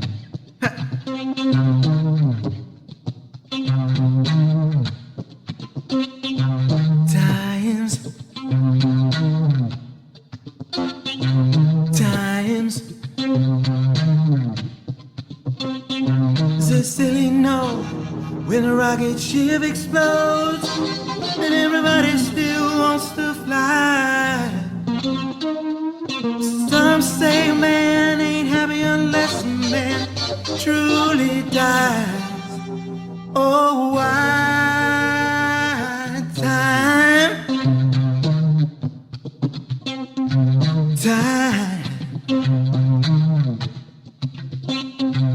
Baby, make a speech, Star Wars fly, neighbors just shine it on. But if a night falls and a bomb falls, will anybody see the dawn?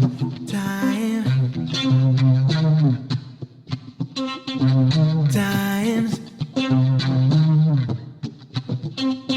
Is it silly? No. When the rocket blows and everybody still wants to fly. Some say man ain't happy truly until man truly dies. Oh why sign of the times.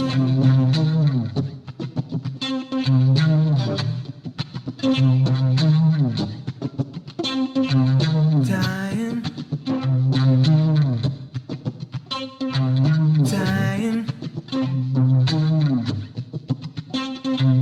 sign of the times mess with your mind. Hurry before it's too late. Let's fall in love or get mad, baby. We'll call him Nate if it's a boy.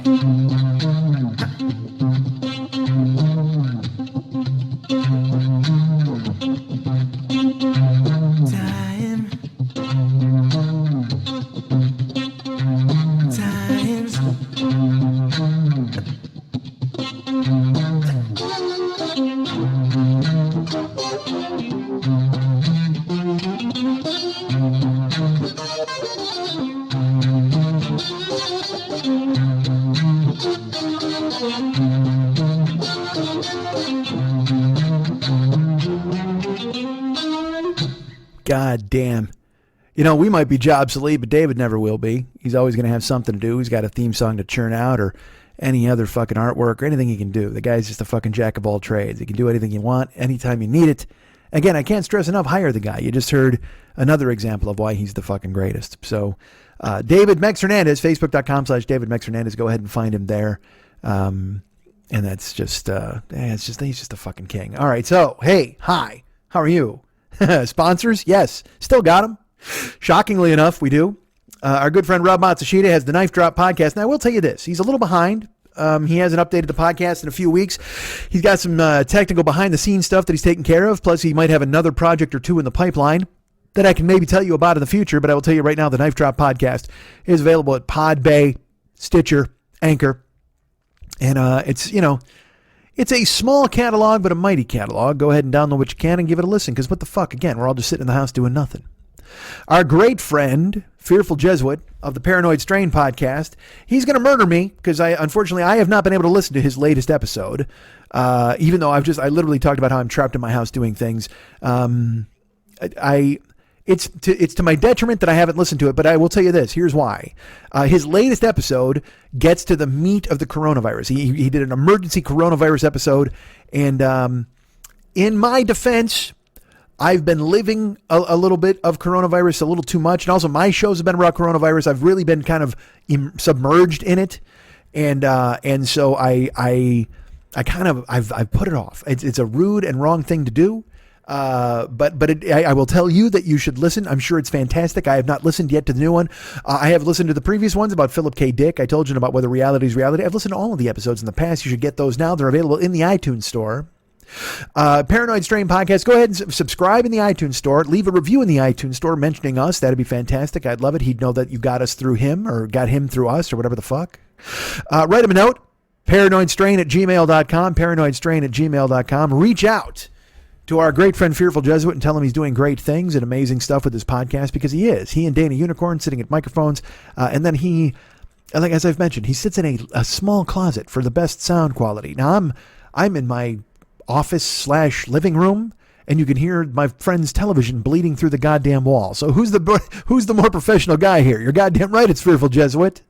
And he just gets to the meat of the matter with all of his fucking podcasts. It's brilliant stuff that you can listen to right now. Listen to the older shows, listen to the new show about coronavirus.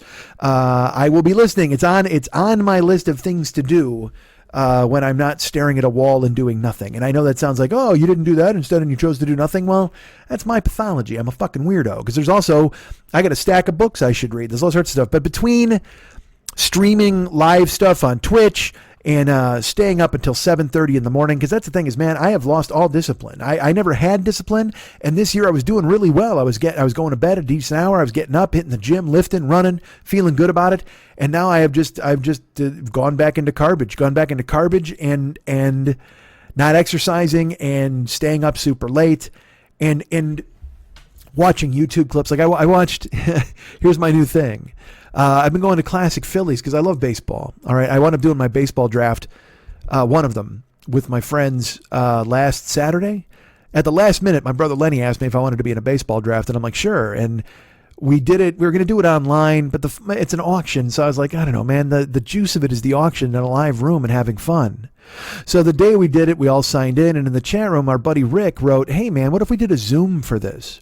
And I don't know what the fuck Zoom is. I got no idea. And everybody's like, well, I don't know. We can try it. And he's like, well, I have the Zoom, it's free for 45 minutes. And then each one of us could sign up for a free thing. And we can all just join back in. And then my buddy's like, well, why don't we just join Zoom Pro? We'll put it in the league fees. And again, I'm just staying on the sidelines. I don't fucking know what any of this is. And they're like, cool. So they go, all right, download Zoom. So I just went through the browser because I didn't want to download something to my computer that I don't know or trust. But then it was easier to do it with Zoom downloaded because then you could change your background and all that, whatever the fuck. So there's like 13 guys on this Zoom and we're doing an auction on a website and also talking to one another and seeing one another. And Jesus Christ, it made it infinitely more fun. It was so goddamn great to do the Zoom thing and see everybody. What a great idea by Rick. And it wasn't as good as being in the room and having a live auction, certainly, but it salvaged what looked like an untenable situation and it made it crazy fun. So here's what I've been doing. And also, first of all, let me talk about this because I just learned about Zoom now. Is there a chance that Zoom is behind the virus? Is that in the new episode, Fearful? Because I don't know. We should look at the Zoom people. Because I didn't know who the fuck these guys were, and all of a sudden, everybody is Zooming everybody. I know you're asking me, who's Zooming who? Well, I'm telling you right now, Aretha, it is all of these people Zooming one another because they're doing happy hours and brunches and live Zoom chats. And I had no fucking clue who Zoom was. All of a sudden, the virus hits and everybody's Zooming. So I think we got to look into these executives, see if they somehow got an underground lab where they unleashed a fucking Zoom trips on everybody and fucking made them use their goddamn app. That could be a possibility. You realize this, right? So my new thing is I found there's a website. It's a YouTube channel, and it's Classic Phillies. And because baseball is not here, and I love baseball so much, and I miss it, I've been watching Classic Phillies games from 1993. And the thing I love about it is it doesn't just have, here's when they won the World Series, here's when they won the pennant. It shows you games from April. It just shows you like random Phillies games from May. You can put it on, and I leave it on in the background while I'm in the house or I'm reading or I'm doing whatever, or I'm surfing the web, and you look up and you get to see Lenny Dykstra and Pete Incaviglia and fucking Jim Eisenreich and Darren Dalton and John Kruk and Kurt Schilling and the rest of the 93 Phillies just getting it done. And then they have other games too. He's got 1980 games. He's got all different, but I've been watching 93 because it's they went to the World Series that year, but it's just, and it's also random games, which is so fucking great. That's my favorite thing. Just to see not the home opener, the game against the Astros in the Astrodome when they open the season. It's wild. So, I mean, I've been finding myself gravitating toward that kind of stuff, watching a lot of old wrestling, watching all that stuff. So I didn't do my homework this week and I didn't listen to Fearful, and I hope he's not angry at me. And I'm going to, it's funny, I'm going to text him and go, you don't have to listen to the episode because your plug is not, it's not a good plug. Because he's genuinely excited for me to hear the show because he knows how much I enjoy it and he wants me to fucking listen to it. And I get that. And this week I kind of crawled into a fucking YouTube hole and stayed up till 7:30 in the morning watching Phillies games every goddamn day and surfing the web and twitching and playing. I've been playing video games, man, not only playing on Twitch, but playing off Twitch. Like I've started playing this game, The Witcher, for like 8-9 hours at a clip. And because it's fun, there's always shit to do. This game never fucking ends. And all of a sudden you look up at the fucking, like I said, you look up at the fucking clock and it's 7:30 a.m. And I'm like, Jesus fucking Christ, what are you doing? But it's because I don't have to do anything. I ain't got nowhere to be. We got to be in the fucking house. The only thing I got to do is go outside and grab chips and chocolate if I have to for more garbage, right? Jesus Christ, what a failure. I got to fucking break out of this. But you don't have to be like me. You could educate yourself and you can listen to great things like the Fearful Jesuit Paranoid Strain podcast, available right now in the iTunes store. Again, he does an amazing job. Danny Unicorn does an amazing job. Again, as I testify, the Philip K. Dick episode is fucking phenomenal. I talked about it last week. And then the coronavirus episode is out now, and he's working on other stuff right now as we speak. He's probably fucking whatever. He and I have had discussions. So just, you want to get on the ground floor of Team Fearful and the Paranoid Strain podcast because he's getting some notice. He's getting interviewed by other podcasts. People are starting to realize what great work he does. And you can say I had him first because Mike Schmidt told me to. The Paranoid Strain podcast, available in the iTunes store right now. Download all of them, listen, leave reviews. And like I said, contact Fearful and tell him you heard about him through us, just so he doesn't fucking murder me because I haven't been able to listen yet. But please go ahead and listen, because don't do as I say, not as I do. It's fucking fantastic. I'm looking forward to listening to it myself. Cameo exists. Now let's get into this. Uber and Lyft probably don't exist anymore. I'm not going to give that code, but it exists. If you want it, write me and I'll tell you. But here, let's talk about things that keep me alive. Well, actually, bullshit. Let's talk about this first. I have a mailing list. I haven't started it yet. I'm still gathering names. And it's heymikeaddme@gmail.com. heymikeaddme@gmail.com. And if you want to be put on the mailing list like some people did this week, then that's pretty cool. Go ahead and write me and I'll throw you on the mailing list. And I'm telling you this right now, even with all this bullshit and Phillies games and me and avoiding the mailing list starts this week. Mailing list starts this week. You will get it. Now look, and I'll cover it all. You know what? Fuck this. Mailing list starts this week, and I'll have questions and I'll cover some stuff, maybe even a little survey in the first edition, the first issue, whatever the fuck, the first note, the first missive, whatever the fuck I send you. I'll probably be looking for some feedback. So we'll do that. If you want to be on that list, send me a note, heymikeaddme@gmail.com, and we'll get you on the list. And then you will get the first edition of the newsletter, which starts this week, because there's a new week coming up, a new month, I should say, April. You know how I like to do things. Oh my God, I literally just looked at my clock. It's 4:20. Smoke that weed. What do you want for nothing? Rabba biscuit? Bow, bow. All right. So the mailing list starts in, April 1st, April Fool. And you're like, April Fool's Day. No, seriously, I got to get you guys on board. Oh, April 1st, that's not this week, is it? Let me take a look let me look at my calendar. Is April 1st before the next show? Yeah, you know what? Next show is recorded next Wednesday. Yeah, fuck that. By this week, you'll get it before next edition of this podcast. Jesus Christ. Again, but who knows? Does time matter anymore? Do days matter anymore? I don't think they do. That it's incumbent upon me to make them matter, because again, I'm just fucking staring. So I got to fucking realize that that's not the way to be, baby. So what were we talking about? Oh, so all right, let's talk about this. So the mailing list is there. heymikeaddme@gmail.com. Now I'm going to also throw this out there. Actually, bullshit. Should we do this now? What order should we do this? We'll do this now, because we're talking about mailing lists and shit like that. Just this week, here's something else I did this week, and I'm actually very proud of it. If you wrote me a note for heyschmittycallme@gmail.com, because I did that, a fucking year ago. I did it a couple times, actually. It's not even hey, it's schmittycallme@gmail.com. That's what it is. Don't get it twisted. schmittycallme@gmail.com. If you wrote me there, I've called you. I'm caught up. The other day I called 37 people. And did I leave 33 voicemails? I did. But that's fine. But schmittycallme@gmail.com. Now, here's the thing. I'm all caught up except for two people. A guy named Joey, who didn't give me his fucking phone number in the email because he's a nutbag. And then a guy, I'm going to throw his name out here. Nick. Nick, if you're still listening, you wrote me and I tried to call you and that number's dead. It says the mailbox is full. I couldn't even leave you a message. And I don't know if it's your number, because again, it's the generic lady going, you have reached the mailbox of 612. Now, if you're Nick at 612, that's why I'll throw that out there. Because I had to Google it. I'm like, well, where's he from? And then I tried to go to Facebook to find him. I do the legwork, man. So if you're Nick, I won't give your last name, at a 612 area code, I tried to call you and your mailbox was full. And if you want me to call you again, and I put this offer out there for everybody. If you want me to call you, you can start writing me again at schmittycallme@gmail.com. schmittycallme@gmail.com. And because again, what the fuck else are we doing besides nothing? I'm watching classic Phillies. I'm going to listen to Fearful and call you guys. But I made, in the past week, I made 37 calls in one day. And in the past week, I cleaned up the last 98, I think it was, people. But 37 the final day.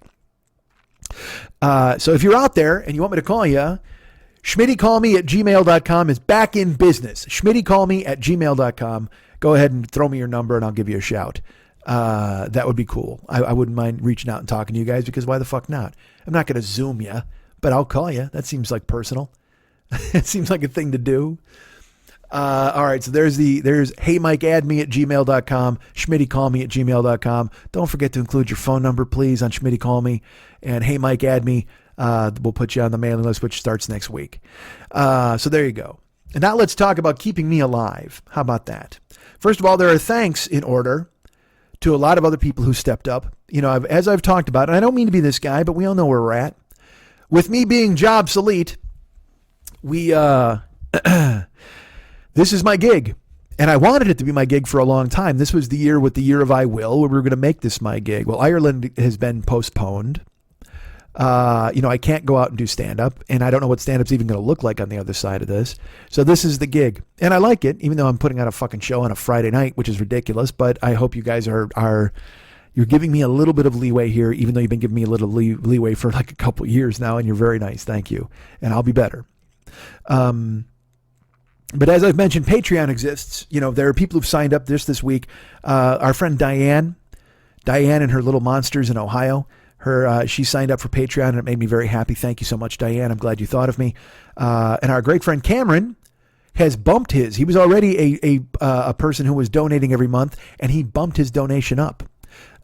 He quintupled it. Thank you so much, Cameron. You're an amazing person, and thank you so much for thinking of me.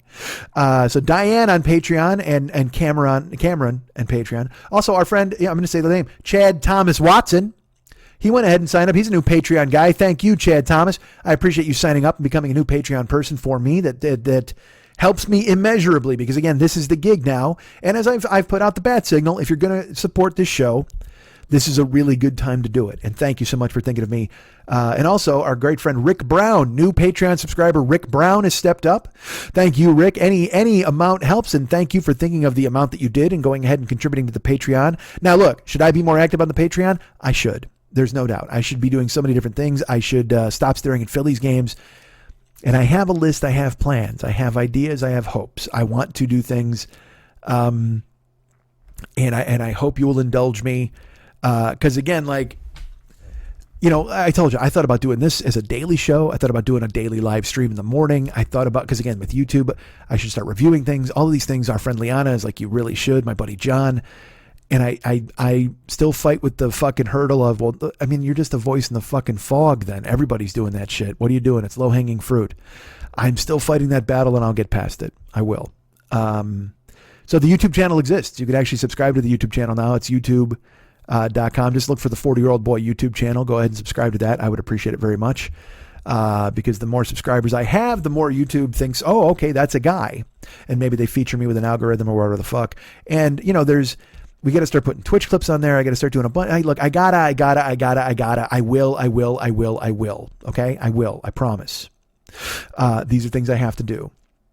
So Diane and Cameron, Chad Thomas Watson, Rick Brown, and our friend Greg Hazard, who doubled his monthly donation, and in doing so, becomes one of the higher donations that I get per month. And Greg, you're amazing. Thank you so much for doing that. I thank you for thinking of me. So anybody who wants to sign up to Patreon, it exists. If you go to Patreon, you look for Mike Schmidt or the 40-Year-Old Boy or whatever it is, you'll find it. And you can become a Patreon patron of the show, support and help and keep us afloat and do what you can. Because now it's about paying bills. I mean, it's about a bunch of different things, but right now it's about staying alive because I have no other real supplemental income. And I can, I'm good for March, and I'm probably good for April. We'll see what happens, but people have stepped up and very kind and generous and very nice, along with the people I've mentioned for Patreon, Diane, Cameron, Chad, Greg, and Rick. I've had people reach out via PayPal. Our buddy Christian, Argyle, Christian stepped up in a very nice way and sent me a PayPal chunk, and I can't thank you enough. You're so nice to think of me. You're so nice to go ahead and send me something. Christian and I have gone back and forth a little bit on Facebook, talking in Messenger and stuff, and he's always been a fan and very fun and a very nice friend. And thank you so much, Christian. I appreciate it. And then our good friend Paul Pepper, who you may remember, he had the Dark Knight First Responder vehicle.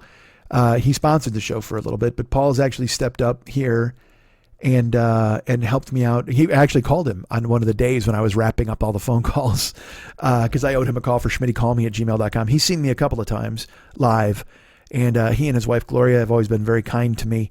And for Paul to step up and do something so nice and send me a PayPal chunk that was, as I've said before, I'm always saying absolutely appreciated, but completely unnecessary. Well, absolutely appreciated and a little necessary at this point in time. So thank you, Paul, for thinking of me and stepping up.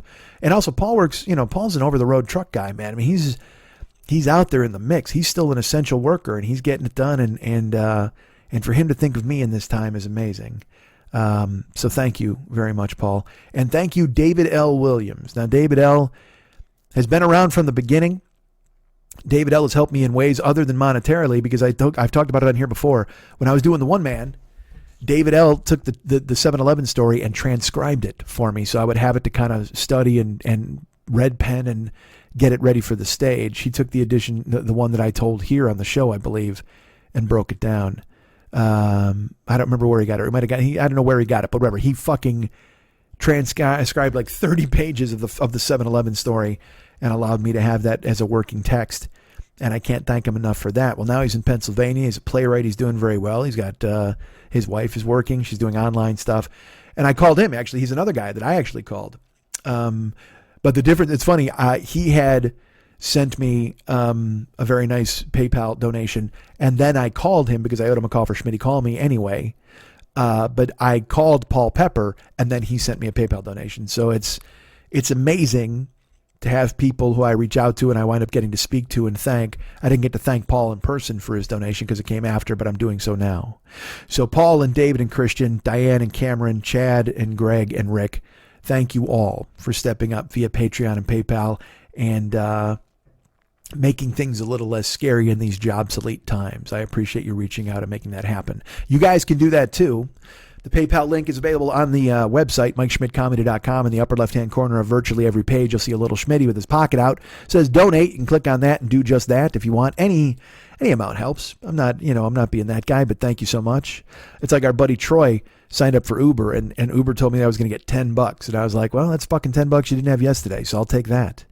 So thank you, everybody who thinks of me and sends money. So the PayPal link is up there in the top left of every page.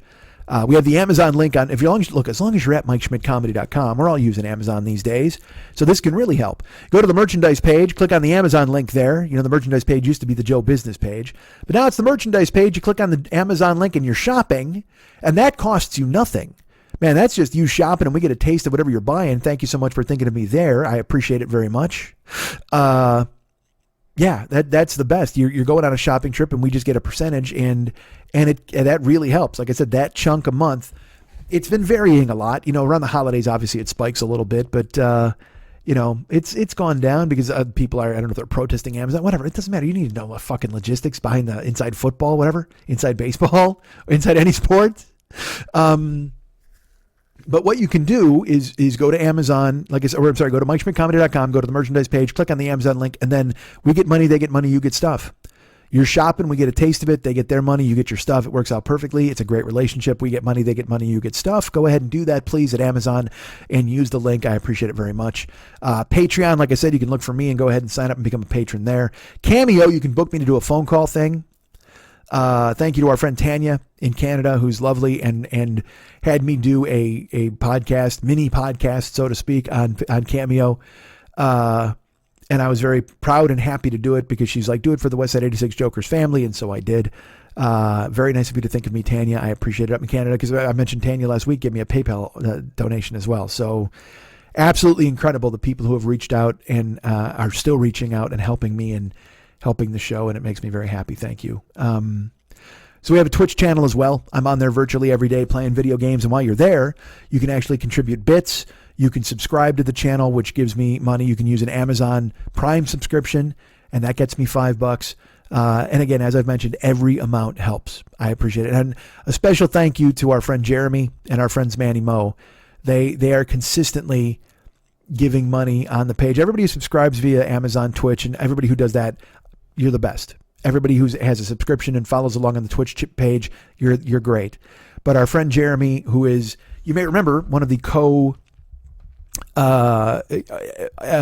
CEOs, Jesus, couldn't think of the fucking letters, because of Emerald Alawadi LLC, Jeremy and Ahmad, they run this show. They are the fucking guys in charge, you know that. So Jeremy steps up on Twitch and he gives gift subscriptions to people and then helps me out immeasurably. Thank you so much, Jeremy, for thinking of me.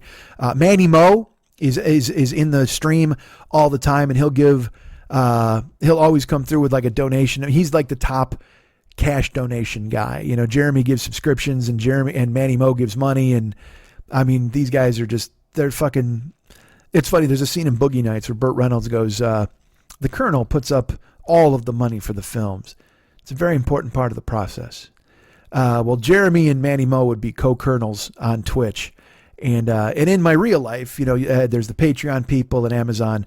And the other co-CEO of Emerald Alawadi LLC is my great friend Ahmad Alawadi, who is in Kuwait at this time. And he is also under curfew. And, you know, he and I talk on WhatsApp. We go back and forth. And, he was supposed to be here. He was going to come here. You know, he was looking at Christmas. We were talking about maybe September because Rammstein was going to be playing. I miss my friend. I wish he was here. You know, I really, being alone, whatever the fuck, quarantine, all that stuff, we all go through it. And I'm a decent alone guy. But spending that 2 weeks with Ahmad every year has been the highlight for me. I fucking love it. I love when the dude shows up. We watch wrestling. We hang out. It's like being quarantined, but with a fucking hysterical dude. And he also reached out to me this week, and he stepped up in a big way. Didn't tell me he was, and I found out incidentally, and then was like, Jesus Christ, dude, what are you doing, man? You're incredibly kind and incredibly generous, and I love you. And then I sent him a note, and he's embarrassed by the note, I'm sure. But guys like Jeremy and Manny Mo and Ahmad and, you know, Paul and David and Christian and Diane and Cameron and Chad and Greg and Rick, and all of you out there who I mentioned last week, Michael, who signed up, and everybody who sent money, and, you know, Fearful has sent money individually as well as being a sponsor. You have come through for me and provided light in a dark time, and I thank you very much for that. It makes me very happy. Because oftentimes, and look, brace yourselves. You know, you sit here and you go, well, does this mean anything? Does this matter to anybody? Do my words matter? It's one of the reasons we're doing the show on a Friday afternoon again. It's just that thing where it's like, well, people are getting a lot of stuff about the coronavirus from everybody. There's a lot of voices out there, a lot of choruses singing, a lot of people are out there doing their thing. And, do people want to hear about this coronavirus? They want to hear me talk about being sick or quarantined or cooped up. Does anybody want to hear these things? Because they're getting that, and it's just depressing, and you got to be funny. And, you know, all I can do is be me. And as I've mentioned to you many times before, being paid to be yourself is the greatest gift there is in this world. And those of you that do that for me, I cannot thank you enough, you know, because it is a weird time for everybody. It's a weird time for all of you. Some of you are quarantined. Some of you are laid off. Some of you don't know what our buddy Jason moved from Oklahoma, I believe, to fucking New Jersey for a new job 3 months ago. Now people are getting furloughed and his salary's getting cut. I mean, he just fucking moved. There are people who are planning on moving or changing jobs and all these different, I joke that by going on keto, losing all my weight, and planning to move forward and do another stage show, I broke the world. And now it's back to chocolate bars and chips. Let's fucking do that, man. Maybe that'll fucking fix everything. I don't know. But please know this. And I've stressed it enough, and I've said it to you guys, and I know you know me. People out there who physically met me, you know me. You're my friends. All of you, I consider my friends. Thank you. You've shown me in the past 2 weeks that you care. I mean, I've already known you care. You care, everybody cares. But you've stepped up in a way that I couldn't have foreseen. And so a lot of the worry that a lot of households have has been taken out of my household a little bit. March is clear. April is clear. You're very nice to me. You're incredible people, and help each other. Help us all. Help me again. You know, like I said, you want to go Patreon, you want to send money via PayPal, all that stuff. It all goes to the right place. You know, I'm not some fucking junkie putting heroin in my veins. Yeah, I'm putting chocolate in my mouth, but I got to stop doing that. But please know anything that you help with is basically going to for basics, necessities, and keeping me alive. And do the same for anybody who delivers food to you. Do the same for anybody who delivers maybe even your mail. Leave them an envelope with $10 in it. You know, it's a hard time for all of us. But it's time to be a global system. It's time to be a global people. It's time to take care of one another. I see, again, and I'm going to deviate here for just a second. I can't believe we still have sanctions on Iran. I mean, you got to help these people. Help everybody. Nobody's different. Just because somebody lives somewhere different, you can't tell me they're different from us. They breathe, hands. Their shins hate their knees just as much as our knees hate our shins. Take care of people. Do what you can. I love you guys. You know this. I've been able and lucky enough to meet some of you and tell you that in person. But I tell you it here virtually every week. Know it. Never forget it. You know, I take it in your heart and fucking own it. I love you guys. Without you, I'm not doing this. If you're not there listening, there's no reason to be talking. Would I still be talking? Of course I'd be fucking talking. But without anybody listening, who fucking cares? You care. Everybody cares. I'm going to let David take us out. I might be late, but I'll be here. Always. And why is that? Because of you. Thank you.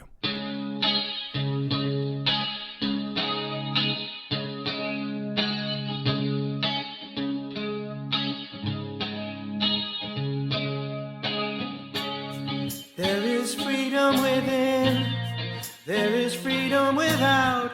Try to catch the deluge in a paper cup.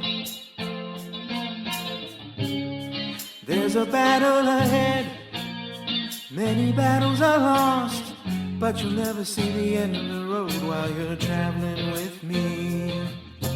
Hey now, don't dream it's over. Hey now, when the world comes in, they come to build a wall between us. We know they won't win. Now I'm towing my car, there's a hole in the roof. My possessions are causing me suspicion, but there's no proof.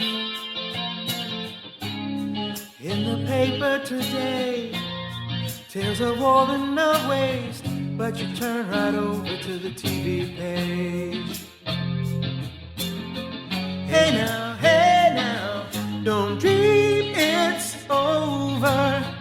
Hey now, when the world comes in, they come to build a wall between us. We know they won't win. Now I'm walking again to the beat of a drum, and I'm counting the steps to the door of your heart. Only shadows ahead, barely clearing the roof. Get to know the feeling of liberation and release. Hey now, don't dream it's over. Hey now, when the world comes in, they come to build a wall between us. We know they won't